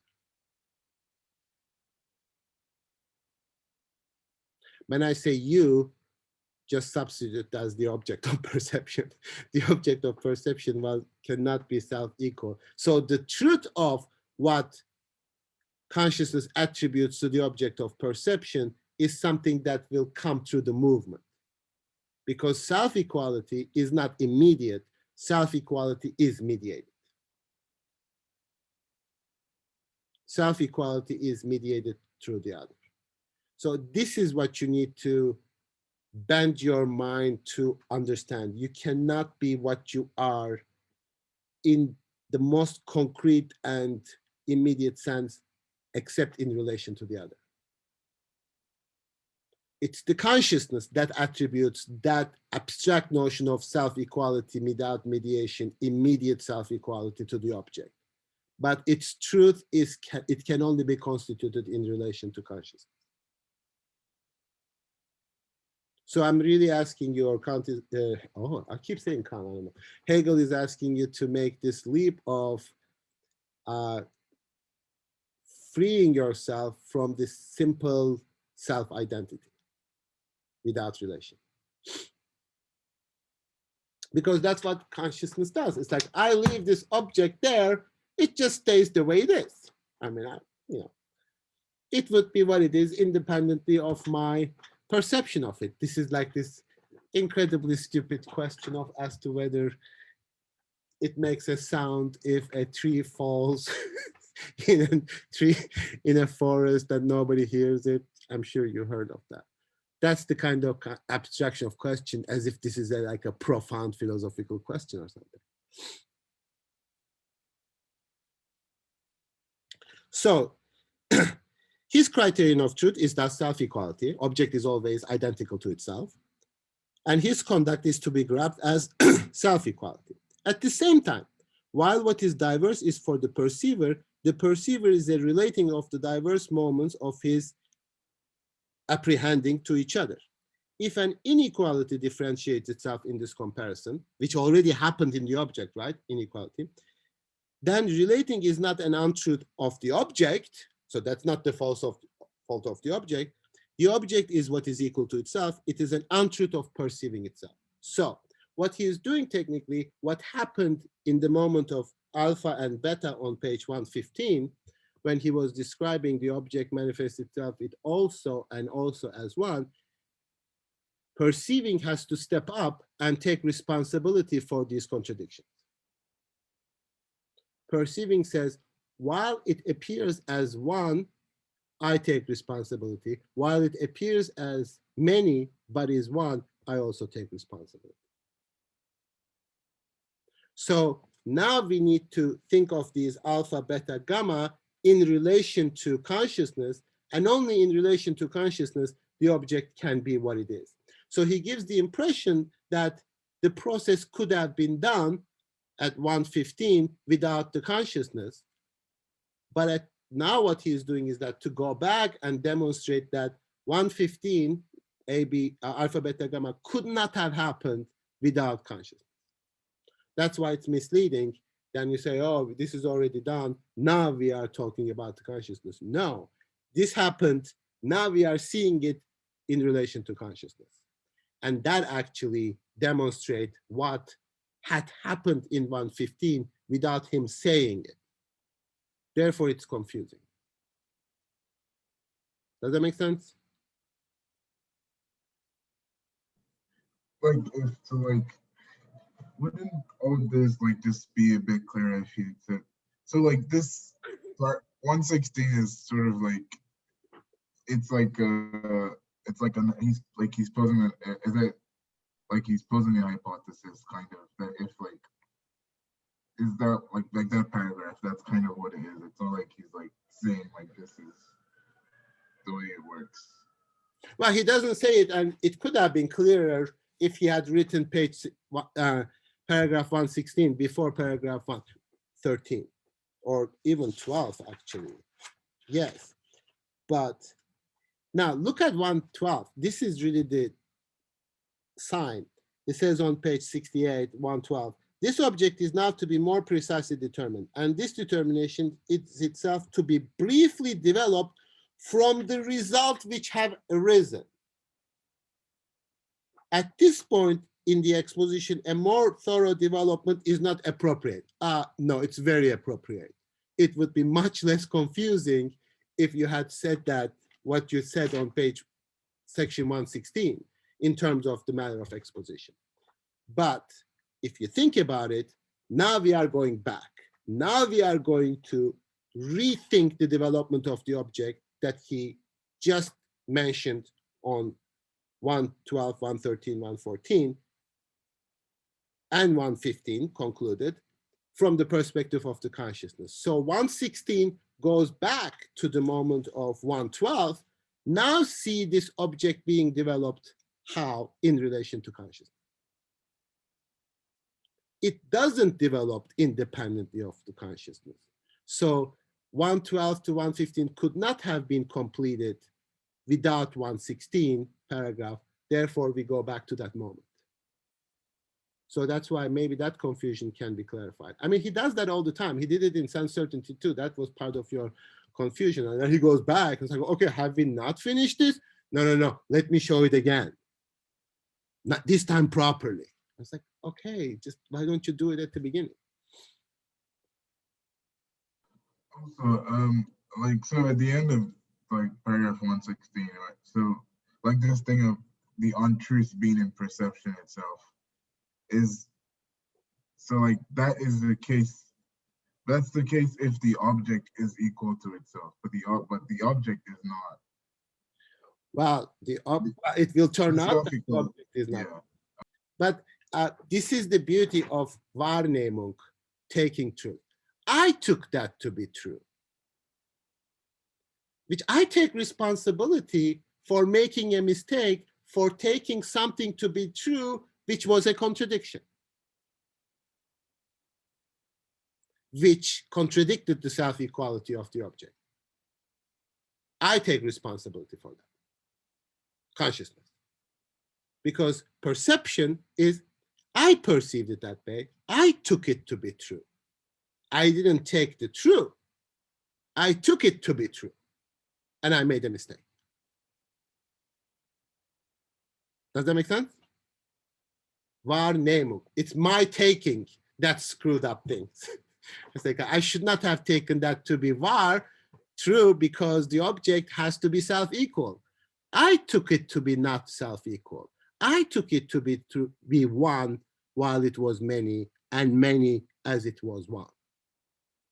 So by taking responsibility and correcting itself, perception actually sublates the truth or the falsehood of the previous moment, which is not even a falsehood in a strict sense. It exposes that movement in which you go through these contradictions. And yes, the object of perception is both one and the many. It is also, but it is also insofar as. it is the unity of the opposites.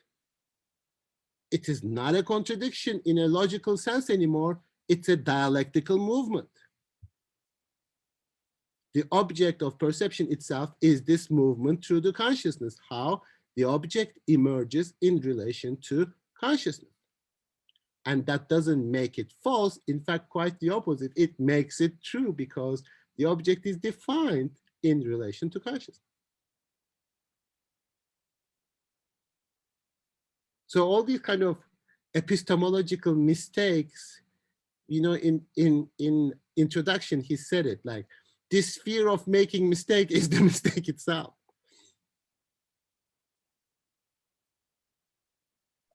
Because, Farid, yeah. self-equality, is that the object in itself, or is that like the object without differences, or?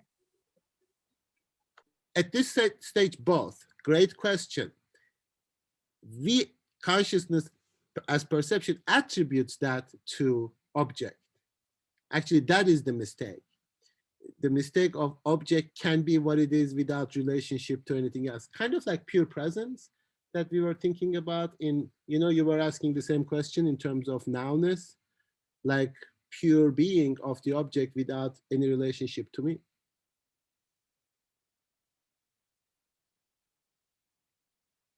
So in this section, is he like returning back to that, like that first starting point?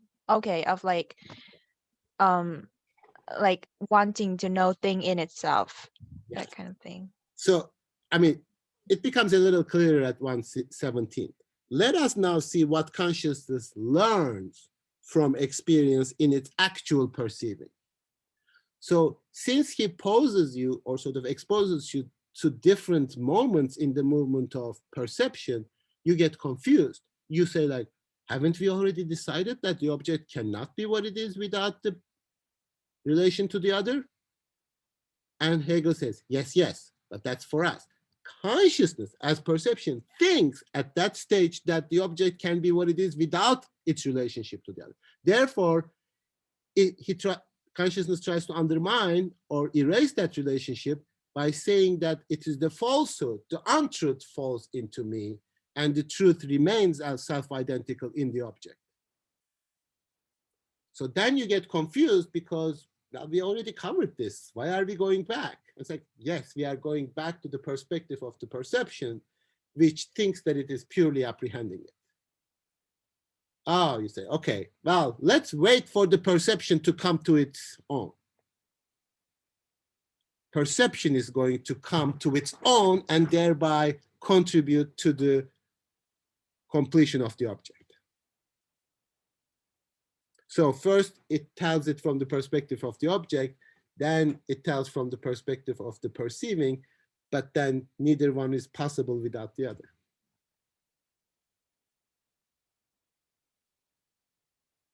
Can you say that again, that two like point of view, one is the perception and the other is? Okay, from 112 onwards, this object is now to be more precisely determined, right? On page 68, 112, he says this object must be, the object of perception must be determined. And he determines that and doesn't mention consciousness at all. In 112, 113, 114, and 115, he says universality of also and exclusion. And then you have a description of the object. Now in 116, he goes back and 117 explicitly, let us now see what consciousness learned from experience in actual perceiving. Now that learning will constitute the object, which a process that he describes as finished up to page paragraph 115 is now redescribing from the perspective of the perception and the mistakes that perception thinks that it makes and how that taking responsibility of those mistakes actually constitutes the true character of the object of perception. This is fascinating. Consciousness thinks that it is making a mistake, takes responsibility for that mistake, thinks that it corrects itself. thereby exposing the nature of the object of perception, not a pure, simple self-equality, but a self-equality constituted in relation to a consciousness that constantly opposes to that self-equality. But the self-equality of the object is a function of its relationship to consciousness, actually. So consciousness doesn't want to have a relationship to the object, but in not wanting to have a relationship to the object, it has a relationship to the object, and that's the true character of the object. That's why we always learn limited things from perception. And we always have this, go back to the same process again and again. I don't want to change anything. I don't want to make a mistake. Oops, I don't want to make a mistake. I want to be careful. Oops, I made a mistake. Let me go back, correct that mistake.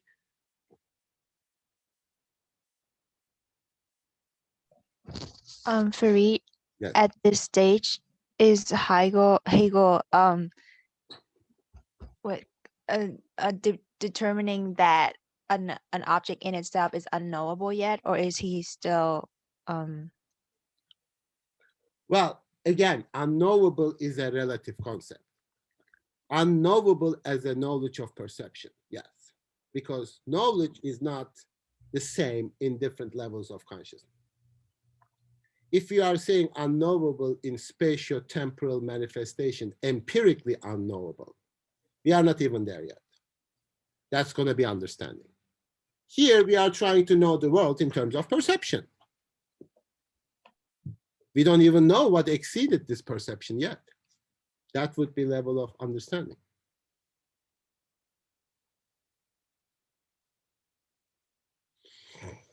Because no term, no concept in Hegel anymore means something independently of its position within the dialectical movement.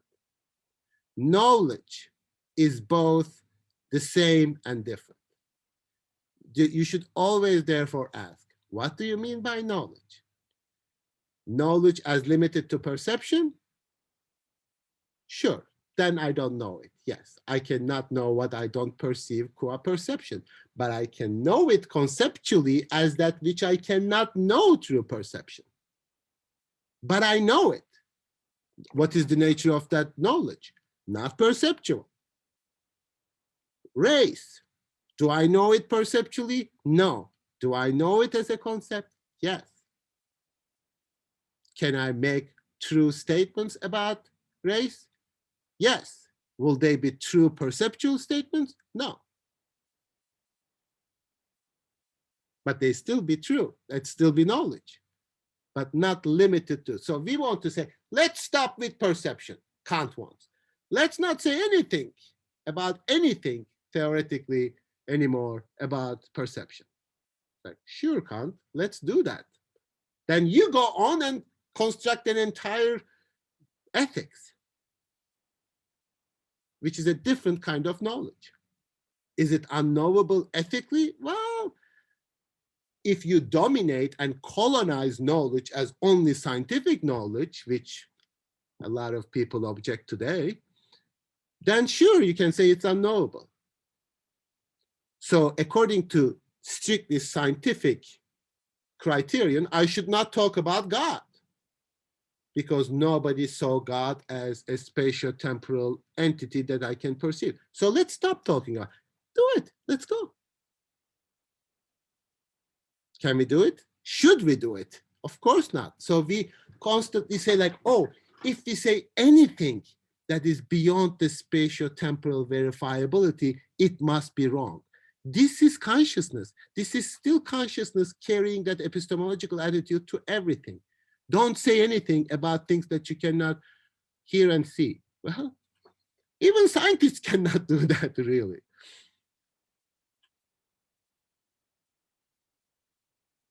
This is our mistrust of our discourse. This is mistrust of our, like, oh, we are going to screw up because we don't have any external self-identical criterion that will whip us to truth. But that's what we are doing to ourselves. Okay, so this is exceeding the perception a little bit, but okay. So let us see how consciousness learns from experience. So this is now consciousness thinking. It is not just pure receiving. Consciousness is already thinking that it is making a mistake. So this is already a more sophisticated cognitive activity than the imagined sense perception. We are clear about that, right? So now, this experience is already contained for us in the development just given of the object and in the conduct of consciousness towards the object. So this is already says it is done up to page 1, paragraph 115. This is already done. So what are you doing now? And the experience will only be the development of the contradictions present in that development. So these contradictions that he is going to talk about in relation to consciousness were already present in alpha, beta, gamma on paragraph 115. Why didn't you tell us those? Well, that would have made it even more complicated. So I'm telling you. So now we are going back to the moments of 115, alpha, beta, gamma, and see how they actually came as a result of contradiction.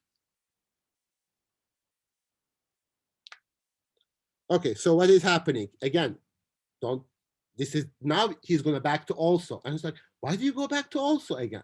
Oh, because also was actually constructed in relation to consciousness. So the object that I take up presents itself as purely one. This is the first moment, one, object with properties. I'm also cognizant of the property in it. So now the property in terms of sense certainty, right? Which is universal. That's the issue. But as a result, I go beyond that singularity. So when I point out to the oneness of this object, when I say this is white, I am inevitably talking about a universal which exceeds the oneness of this white, the whiteness of this object, right? Right? So it exceeds the oneness, universal. The first being of the object that I take present is I'm cognizant of the property in it and the universal, but as a result, I go beyond that singularity. The first being of the objective essence as a one was thus not its true being. Since the object is what is true, thinks consciousness, thinks perception, the untruth falls within me, and the apprehending was incorrect. So now I think as apprehending it as one, I might have made a mistake. Perception that. Maybe it's actually universal. Since the object is what is true, okay, the first being of the object is one, since the object is what is true, the untruth falls within me and the apprehending was incorrect. On account of the universality of the property, I must instead take the objective essence as a community anyway. So let's take it as a community. It is white, it is cubical, it is like, it is not just one. I now further perceive the property as determinate as opposed to another. Now it's this white, this cubical, and excluding it. I thus, in fact, did not apprehend the object correctly when I determined it as a community. Now I think I made a mistake with the community. First, I thought I made a mistake with the one. Now I think I made a mistake with the community. And when I say I mean me from the perspective of perception, the perceiving act. It's like, I thought this was one, but it's a universal, but it's not a universal. I made a mistake. I always make the mistake. It's me. The object is what it is, but I'm making the mistake in thinking it incorrectly. I thought it was one, but they have universals. How can it be one if it had universals? But these are not just free-floating universals. They are determinate. Yeah, it is one and many, and one and many together. Yes, but in each part, I take responsibility for making a mistake. But I'm not actually making a mistake. I'm actually constructing the object properly. Because the object is what it is. It is one and many. Because the object has, okay, we'll see how precisely that happens too. As a continuity and in according with the determinants of the property, I must in fact break up the continuity into pieces and point to the objective essence as an excluding one. In the broken off one, I find many such properties which do not affect each other. This is again the first moment, which do not affect each other, but which instead are different to each other. I did not perceive the virtue correctly when I grasped it as something which excludes. Rather, just as it previously was, it is only continuity in general, so that now it's a universal communal medium, in which there are many properties and sensuous universalities as existing on its own. Now I'm thinking about the negation of the first one. So it gets really confusing. So you think about this. One, community excluding community. One. Okay. So he jumps back and forth, so it gets confusing, but it's okay. We have that map on our heads now. Just as it is previously was, it's only continuity in general, so that now it's a universal communal medium in which there are many properties and sensuous universalities existing on its own, and which as determinant excludes the other. So they're both. In the first moment, they are together. In the second, they exclude each other. The simple and true, which I however perceive, is therefore also not a universal medium, but a rather singular property for itself. Now I'm talking about the object itself, the unity, this particular unity, not just an abstract unity, but this particular unity. However, in that way, it is neither a property nor a determinate being, for it is now neither one nor in relation to other, but it's a property only in the one and is only determinate in relation to others. So they are all true.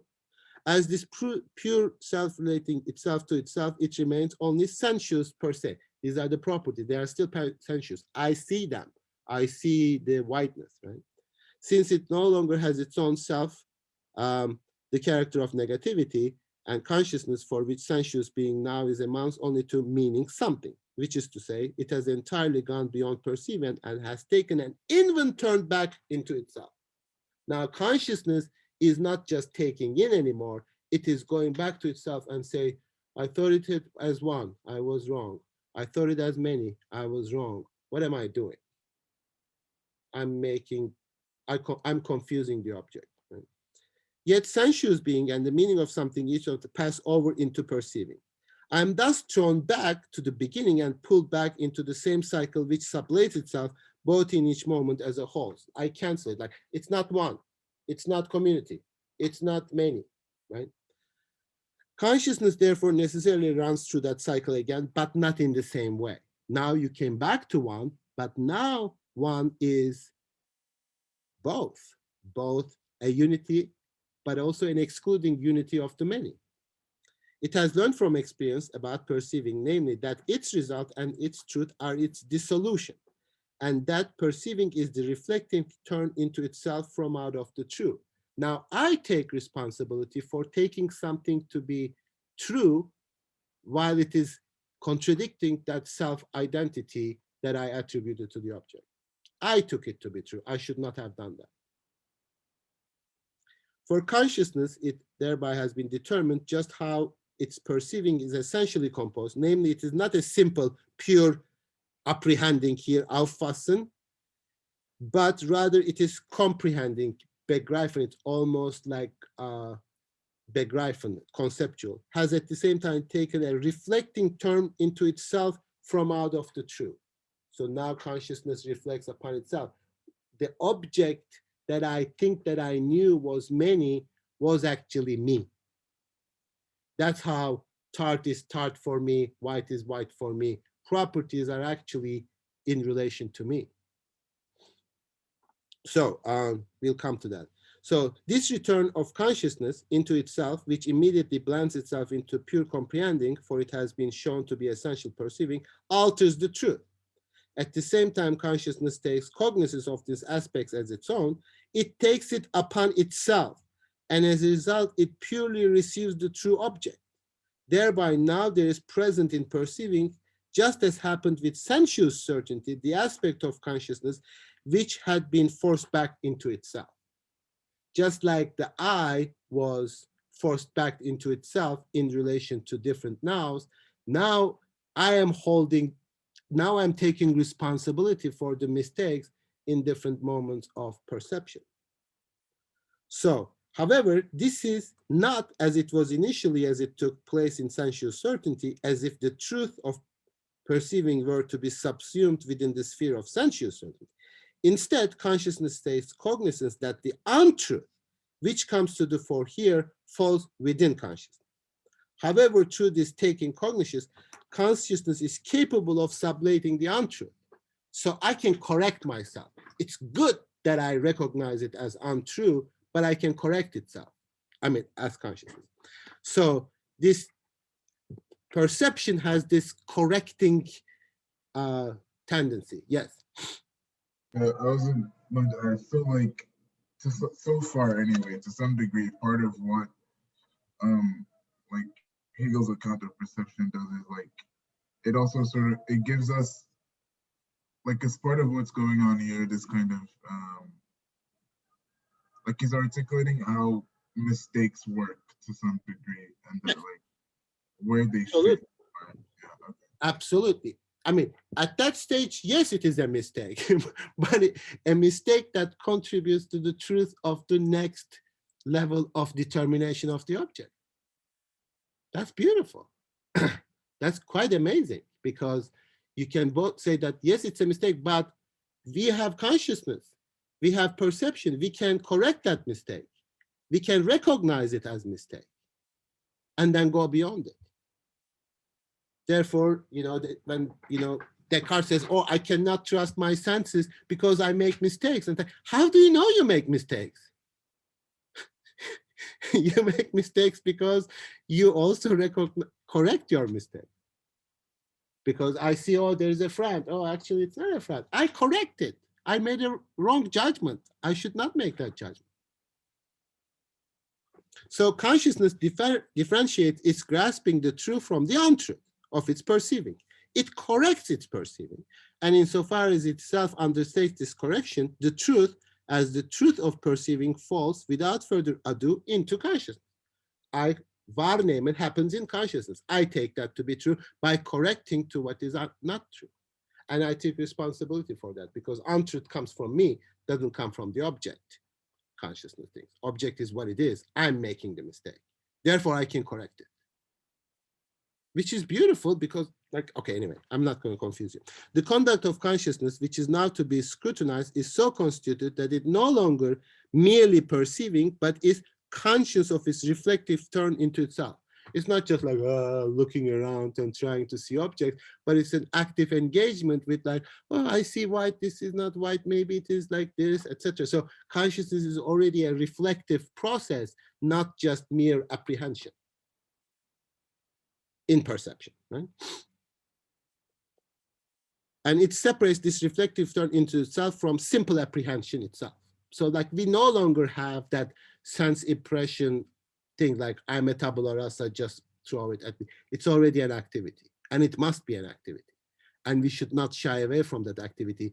We should not think that we are making mistakes when we engage in activity. In fact, quite the opposite. We are correcting our mistakes in activity. At first, I view the thing as one, and I have to hold fast to it in this true determination, one with properties. If in the moment of perceiving there is something which comes up that contradicts that perceiving, then this is to be cognized as my reflection. So one, stick with one. If many comes, that's my fault. Now, in perception, various properties turn up that seem to be properties of things, yet the thing is one. And we ourselves are conscious of this diversity through which it ceases to be one as falling within us. So now I see one object, but there are multiple properties in the object. Is this one, or is it multiple properties? Is it necessary for the object to have these properties to be what it is? I say, no. I say, the thing is therefore, in fact, only white as it is brought to our eyes.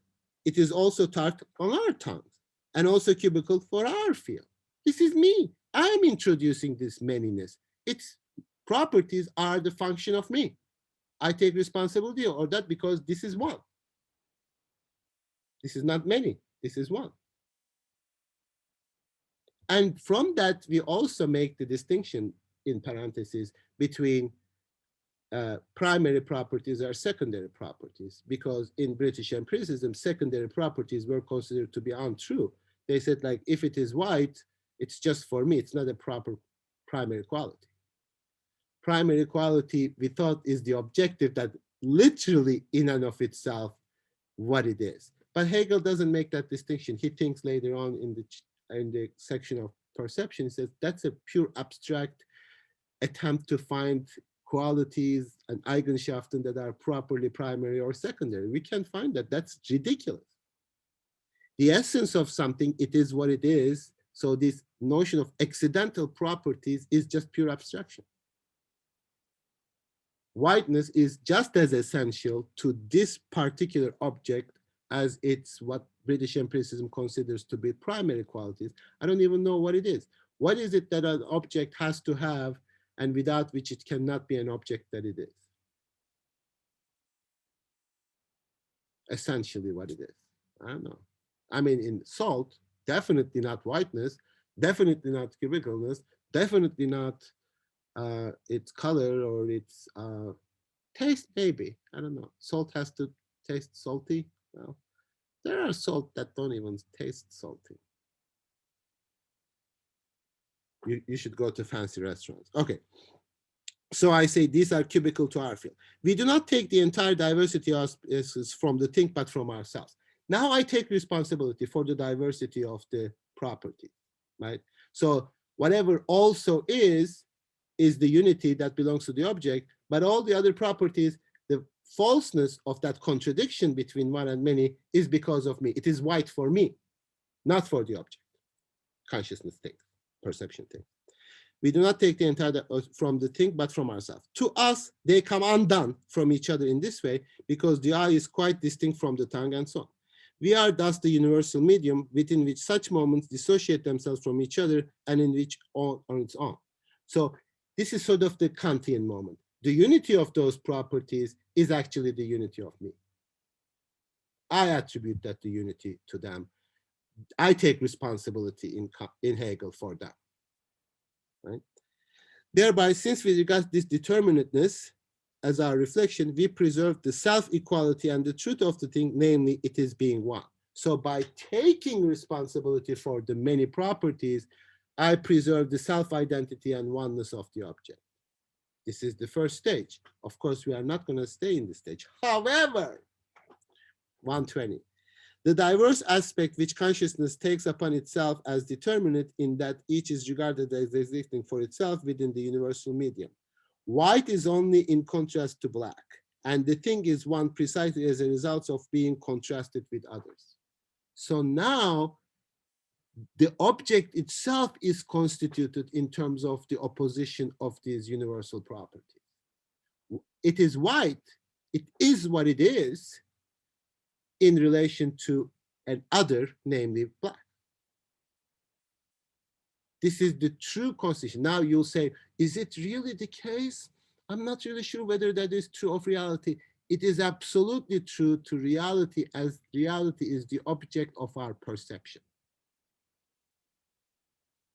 Is it really in itself, blah, blah, white or black? I see it. This is my perception. It is absolutely true as the object of perception. But you can say, well, actually, that is not true. The object is not like that because science tells us there is no white, there is no black. Hegel says, I don't care. I'm talking about perception.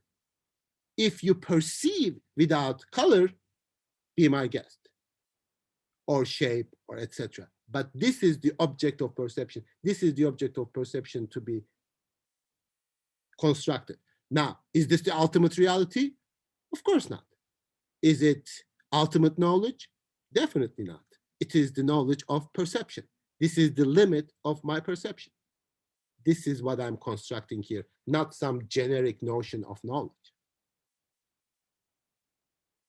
And by knowing that and the limit of perception, I can also know what I can know beyond perception.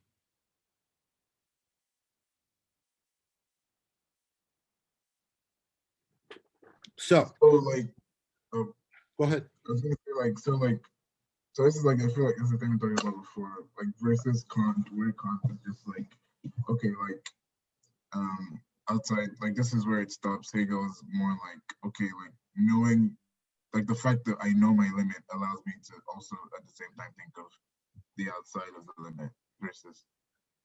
Yes, and that's going to be a different kind of knowledge, yes. It will not have the same precision maybe, or the same calculability, or the same kind of proof or evidence, but to talk about it in terms of a colonizing notion of knowledge and saying that this is only knowledge and other things are not knowledge. That's like if you sort of, this is a sort of arrogant scientific activity. It's like, if it is a scientific knowledge, it is knowledge. If it is not, it is superstition. Really? Like our discussion about race is superstition? Like we should not talk about it? There's no truth in there? And even there is no truth to our superstitions? I mean, not factual, actual truth, but a truth in and of themselves. They appear, they are there. They have effect, they have Wirkung. Yes, you can believe that. I mean, that's why sort of when philosophers are kind of considered to be like, oh, are you religion? Do you think religion is true, etc.? It's like such a like meaningless question for Hegel, because it is not true in the way that any other perceptual knowledge is true, but therefore you don't throw it away. You don't expect the same thing from religious claims the way you do from scientific claims. Now, sure, certain religions do that and try to talk about perceptual things and they screw up, sure. But that's a different kind of knowledge. They say there is evidence in the Bible. Like, no, there is no evidence in the Bible as perceptual evidence of scientific inquiry. Maybe there's a different type of evidence that you are thinking about, but not a scientific knowledge.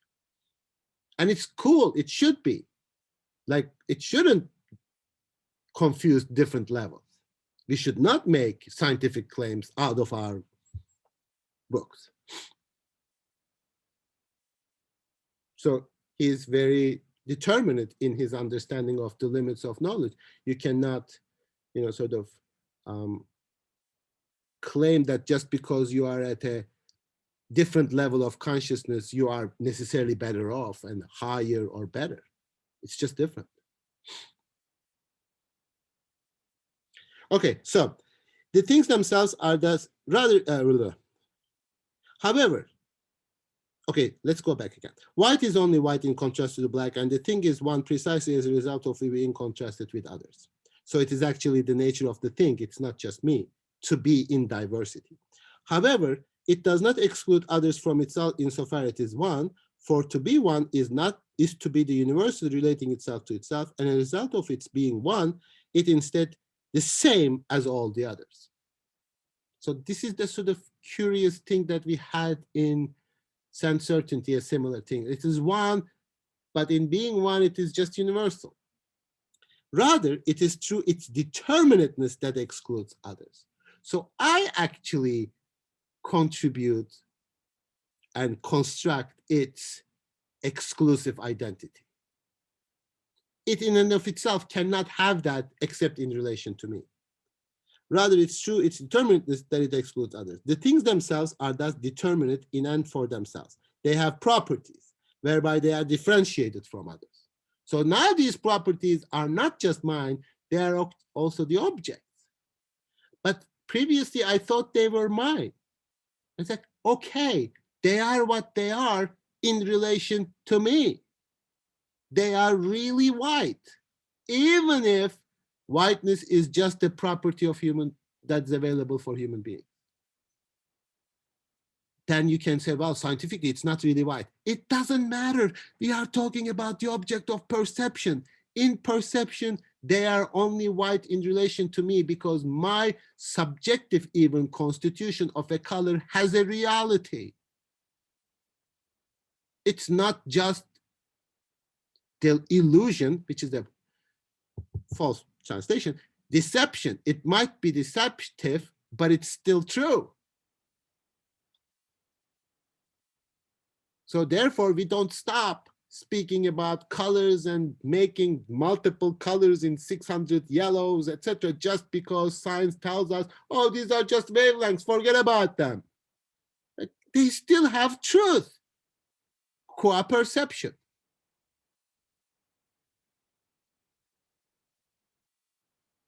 The truth of another stage doesn't negate or not nullify the truth of this one. I can know colors in terms of perception. Therefore, we correct people's, color blindness, etc. And nobody said, oh, forget about it. Everybody is colorblind anyway. Don't care about it. It's like, no. I mean, if there are no colors, there shouldn't be any color blindness either, but there is, because that's the truth of perception, not just an abstract truth in general. Does it make sense? Okay, so as the property is the thing's own property, eigene Eigenschaft. So now that eigen is both me and the object, both of them are true. Both of them are true because the Eigenschaft of the object is constructed in relation to me. So what is properly the objects is properly of the other. I construct it, and I don't construct it falsely, I construct it correctly. My relationship to the world has reality, has truth. I reveal the world as it is, because it being as it is to be in relation to me. And this is, again, Kant, namely objects in relation to us, objects not in relation to us. Hegel is now thinking objects in relation to our perception, and objects not in relation to our perception, objects in relation to our understanding. That's a different level of consciousness. So he's differentiating multiple levels within appearances that Kant had, because he doesn't have any free-floating categories, concepts. They are actually constructed in and through that process. So as the property is the thing's own property, as a determinate in its own self, it has multiple properties. So what I took responsibility for as false, multiplicity of properties, now I attribute to the object, because that's the truth of the object, because object is truly one with many properties. For in the first place, the thing is the true, is in itself, and what is in its own self is in its own self, its own essence, not a count of others. That's what I think, but it's not. Second, the determinate properties thus are not only on account of other things and are for other things, but are on their own. So what other things are their own? However, they are determinate properties in the thing only, while there are many of them and each is differentiated from others. Third, while they are in that way with thinkhood, they are in and for themselves and are indifferent to each other. Therefore, it is in truth, it is the thing itself which is white and also cubical and also tart. Or the thing is also, which to say is the universal medium, so the unity of me is the unity of the object too, and the unity of object is the unity of me, in which the many properties stably exist externally to each other, and where none makes contact with the other and none is sublated. We are talking about the moment of also now. Taken in that way, the thing is taken to be true. Now, this is 121. In this perceiving consciousness, at the same time, Kantnish that it also reflects into itself, and that in perceiving the moment opposed to the also crops up. However, this moment is the unity of the thing, which itself, with itself, which excludes difference from itself. It is accordingly the unity that consciousness has to take upon itself, for the thing itself is the stable existence of many various independent properties. So he went back again. He moved back again to that moment in which also and properties are constructed with each other. Oh, yeah, wait, could we, so he moves from what at 120, he's like talking about how, like, when he says like the thing is taking to be true as, but as the also, but then here he's coming to say, but wait, it's not always also, like, or it can't be. No, he's going back to the also. Oh, he's going, okay. Yeah, he's going back to the also abstract medium of universality. So it is always this kind of circularity. So all you have to think about is to think about these three movements. First, thinking as one, thinking it as many, thinking it as one with many. And how consciousness contributes. First, it thinks it in one. And if it happens to be many, so, oh, that must be me. No, it's actually not me, it is the object. So consciousness, by taking responsibility for the contradictions that are inherent in the object of perception, constitutes the object of perception. So, and then you go back and you go back. I mean, the text is confusing because the construction of the text is, now he went back. So he says, however, insofar it is white, it is not cubical. This insofar, now we are in the second moment, the unity, not just universal medium. Insofar it is cubical, it is, and also white, it is not tart. Now these properties are becoming determinate properties. He is describing the same process again, in which abstract properties of whiteness, etc., now are determinate properties. And you say, we already done this. Yes. Unfortunately, with Hegel, it's like, you are confusing us by going back again and again. So depositing into a one of these properties belonged only to consciousness, which thus has to avoid letting them fall into a one in the thing. To that end, consciousness brings into play the insofar as, like I say, like insofar as this, it's not that. I'm preserving the oneness, keeps the properties apart from each other and keeps the thing as also. Quite rightly, consciousness takes upon itself the oneness in such a way, so that what was called a property is now represented as a freestanding matter. In this way, the thing is elevated into a being, a genuine also, while it becomes a collection of matters, and instead of being a one, it becomes merely an enclosing surface. So now I took responsibility for the unity of the object. Now, if we look back, we shouldn't, but we are. If we look back at what consciousness previously took upon itself and look at what it now takes upon itself, or look at what it had previously ascribed to the thing and what it now ascribes to itself, it turns out that it alternatively makes itself as well as the thing into both a pure one without multiplicity and into an also dissolved into self-sufficient matters. So if you get confused, just think of it just like an interplay between the one and the consciousness. Goes back and forth. Mistake, no, one, many, I should take responsibility for that.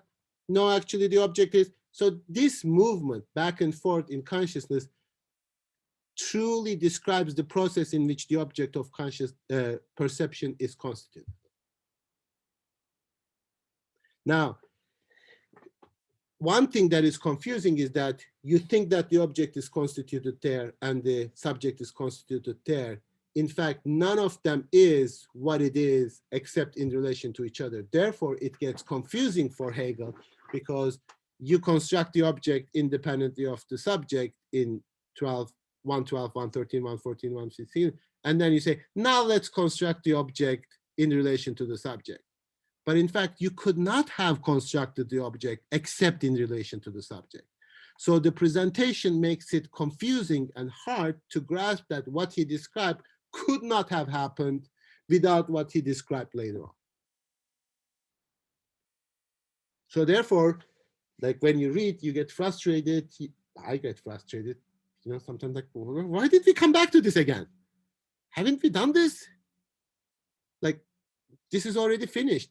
Like, why are you going back to that? So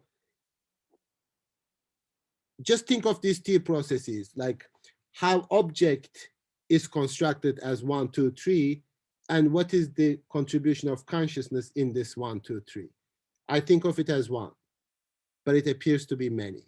But then I take responsibility as many, but then it doesn't happen because it also belongs to the object. Then I take responsibility for the one, and then the object becomes the true relationship with consciousness, namely one with properties. Now, the unity is sort of what we learned from Kant. The unity of the object, the oneness of the object, is both the function of my consciousness, also the object. This is what Kant said the objective unity of the properties is the objective unity of consciousness. So this is Hegel's articulation of what is similar to transcendental unity of a perception.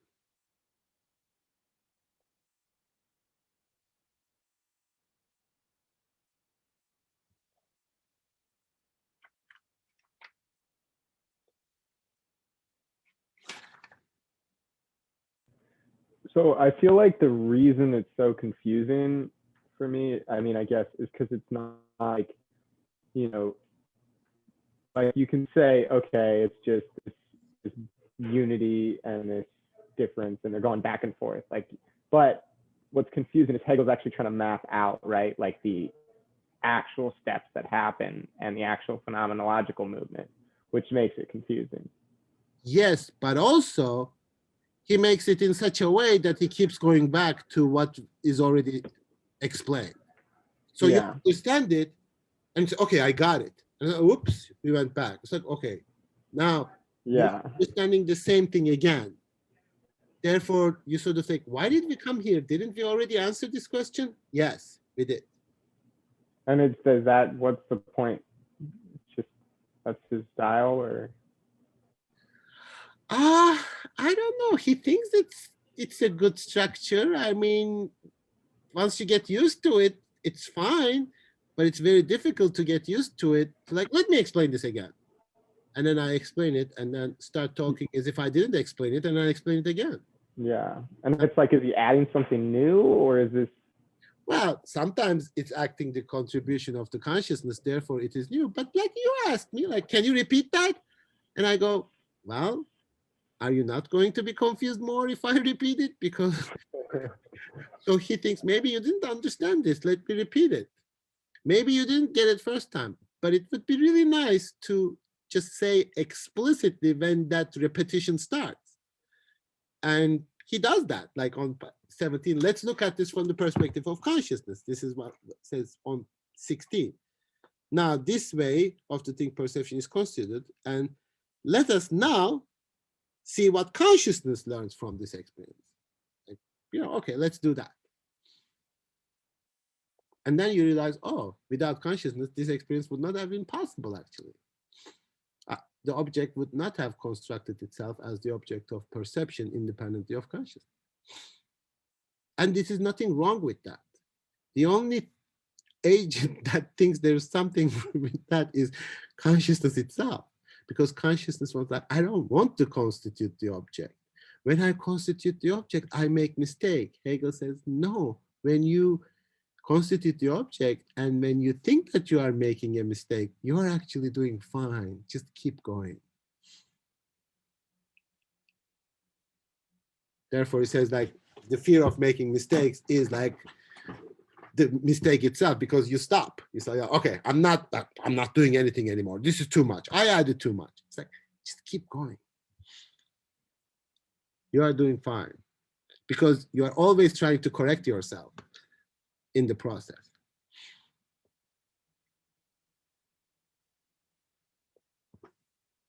And we do correct in our perception. I mean, because Hegel says even the idea of recognizing that we make mistakes is from this movement of making a correction.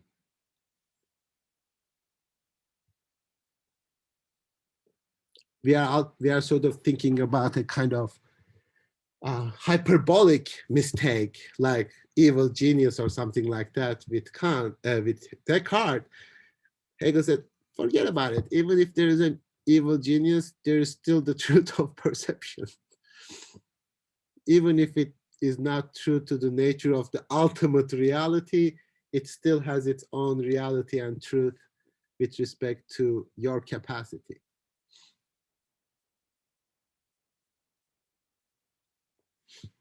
Now, the most importantly, what the object of perception is in and of itself, is for another. The possibility of being in and for itself is being for another. That unity of in and of itself, that oneness, can only be constructed in contrast to another oneness. Oneness is always a matter of opposition. That's what you need to understand, if nothing else. This notion that simple self-identity as an inherent blob, like in itself as an object, is a prejudice that comes from sense certainty and carries through consciousness. But in fact, consciousness at the end is going to recognize what it knows is self-consciousness. That's why we will move to master-slave dialectic and consciousness knowing itself, which the true object of knowledge is also all knowledge of ourselves. Yes. Very, yeah. Does he not, to some degree, also just have this kind of blind faith in consciousness? Like, what happens if, if you, if you sort of refuse, if you don't want, if you're if consciousness isn't interested in figuring out the mistakes, or in if consciousness isn't, if consciousness chooses not to sort of he has I think to some degree doesn't he has sort of blind faith that consciousness will undergo this process, or is he saying it must undergo this process? Because I can see how it could not, that could also not be the case. Well, to the extent that as a process of knowledge, it doesn't want to make a mistake, it corrects itself. Even from a sort of purely utilitarian perspective, now he doesn't, that you want to correct your mistakes, perception does. When I see something, I want to see it correctly. Now, even that knowledge definitely has a limit, that I can only know so much, even if my perception is perfect. But the blind trust is not an ultimate trust that perception is going to give us the ultimate reality. It can be what it is, it can be corrected in its performance. And we do that. We do that empirically, and we do that conceptually too. Because in perception, there is that almost built-in doubt to correct yourself. So, but Hegel is not someone who thinks that all knowledge is going to come from perception at all. It's going to be a limited knowledge which has a limited object. That's one level of the movement of dialectic, and it's going to be negated. So yes and no. I mean, he develops the concept of perception, how it happens and how it learns, but that doesn't mean every person, every time that make a mistake, they will be able to correct it. But even the possibility of identifying it as a mistake says something about the capacity of perception. So when you look at the world, I hope you always has this possibility of, even when we squint our eyes and try to see it more properly, try to perceive it correctly, and conceptually even is there really an object here, etc. These are all reflections of consciousness does onto itself that I think about the process that I'm undergoing in perception. That's all he's saying. It's not just a tabula rasa in which things are hitting my head like a sensor. Farid, in following what Daniel said, is science kind of a different like manifestation, I don't know if that's the right word, after sense certainty? Hegel's kind of follow this train of thought of process that leads sense certainty into perception, whereas science kind of goes a different direction, and it kind of stays with sense certainty but develop methods to capture that certainty. In a certain way, sure. But science, we should not reduce science into some kind of monolithic activity. There are different scientific activities, right? So one can say a biologist already operates with a level of perception. Like when you are looking at the birds and try to describe them and classify them, etc., you are within the realm of perception. You use concepts, you correct yourself, you say it is red, but I've never seen this kind of bird red, maybe it is something else, and then you come up with an empirical category, and then you undermine that category, make another category. But in principle, science takes its power in this insistence that I can actually provide perceptual evidence for what I'm saying. And that's facts, like facts are facts, etc. Now, of course, in the 21st century, what we consider to be fact and data becomes so complicated that we cannot even process it. Like data is different than just evidence or different than just facts, right? But in principle, as long as it remains within the realm of perception, sensibility, and not understanding. Now, for me, 21st century science, especially theoretical physics, for example, is already within the domain of understanding, not just perception, because you know you cannot demonstrate that. You are thinking. So when you say evidence, I say, well, that's not really garden variety generic scientific evidence. This is a different kind of evidence already. This is evidence for understanding. So in science, you are sort of within different levels of human consciousness, right? You can be in the sense certainty if you are creating a sensor. You can be at the level of perception if you are doing biology. But if you are doing theoretical physics, I don't even know that you can actually provide visible evidence for what you are doing that I can perceive. So you want me to think, engage in understanding beyond visible perception, visible evidence. So yeah, I don't want to say like science is this, etc. But if they naively insist on facts, you can say shut up. Like,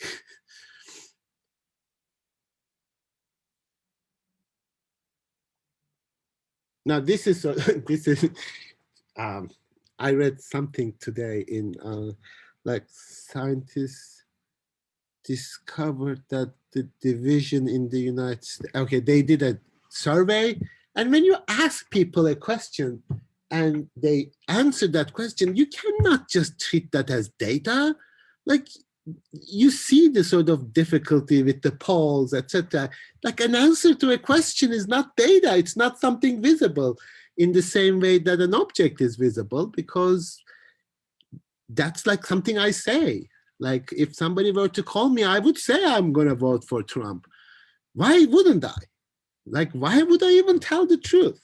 Like, what is the, so that even the construction of data like a fact, or we are very divided, that's a fact. Hell no, it's not a fact in the same way other things are facts.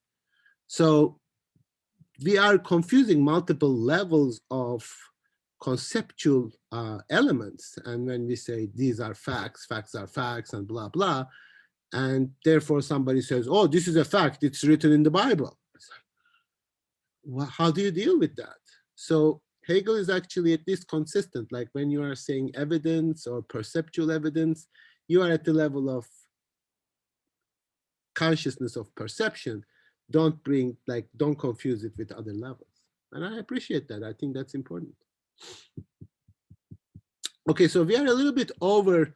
I don't know what you want to do. I can push the protocol a little bit. When did I say this? For last protocol? Tuesday. Yeah, I don't think we should have it for Tuesday. So if you want, and if you have questions, and if you want to work on your protocol, we can meet on Tuesday, and it's not necessary. It's not an obligatory, it's up to you. But I would appreciate if you would fill out the evaluations. I know you're not gonna do that, so I need to force you somehow. So, but I can stop recording here.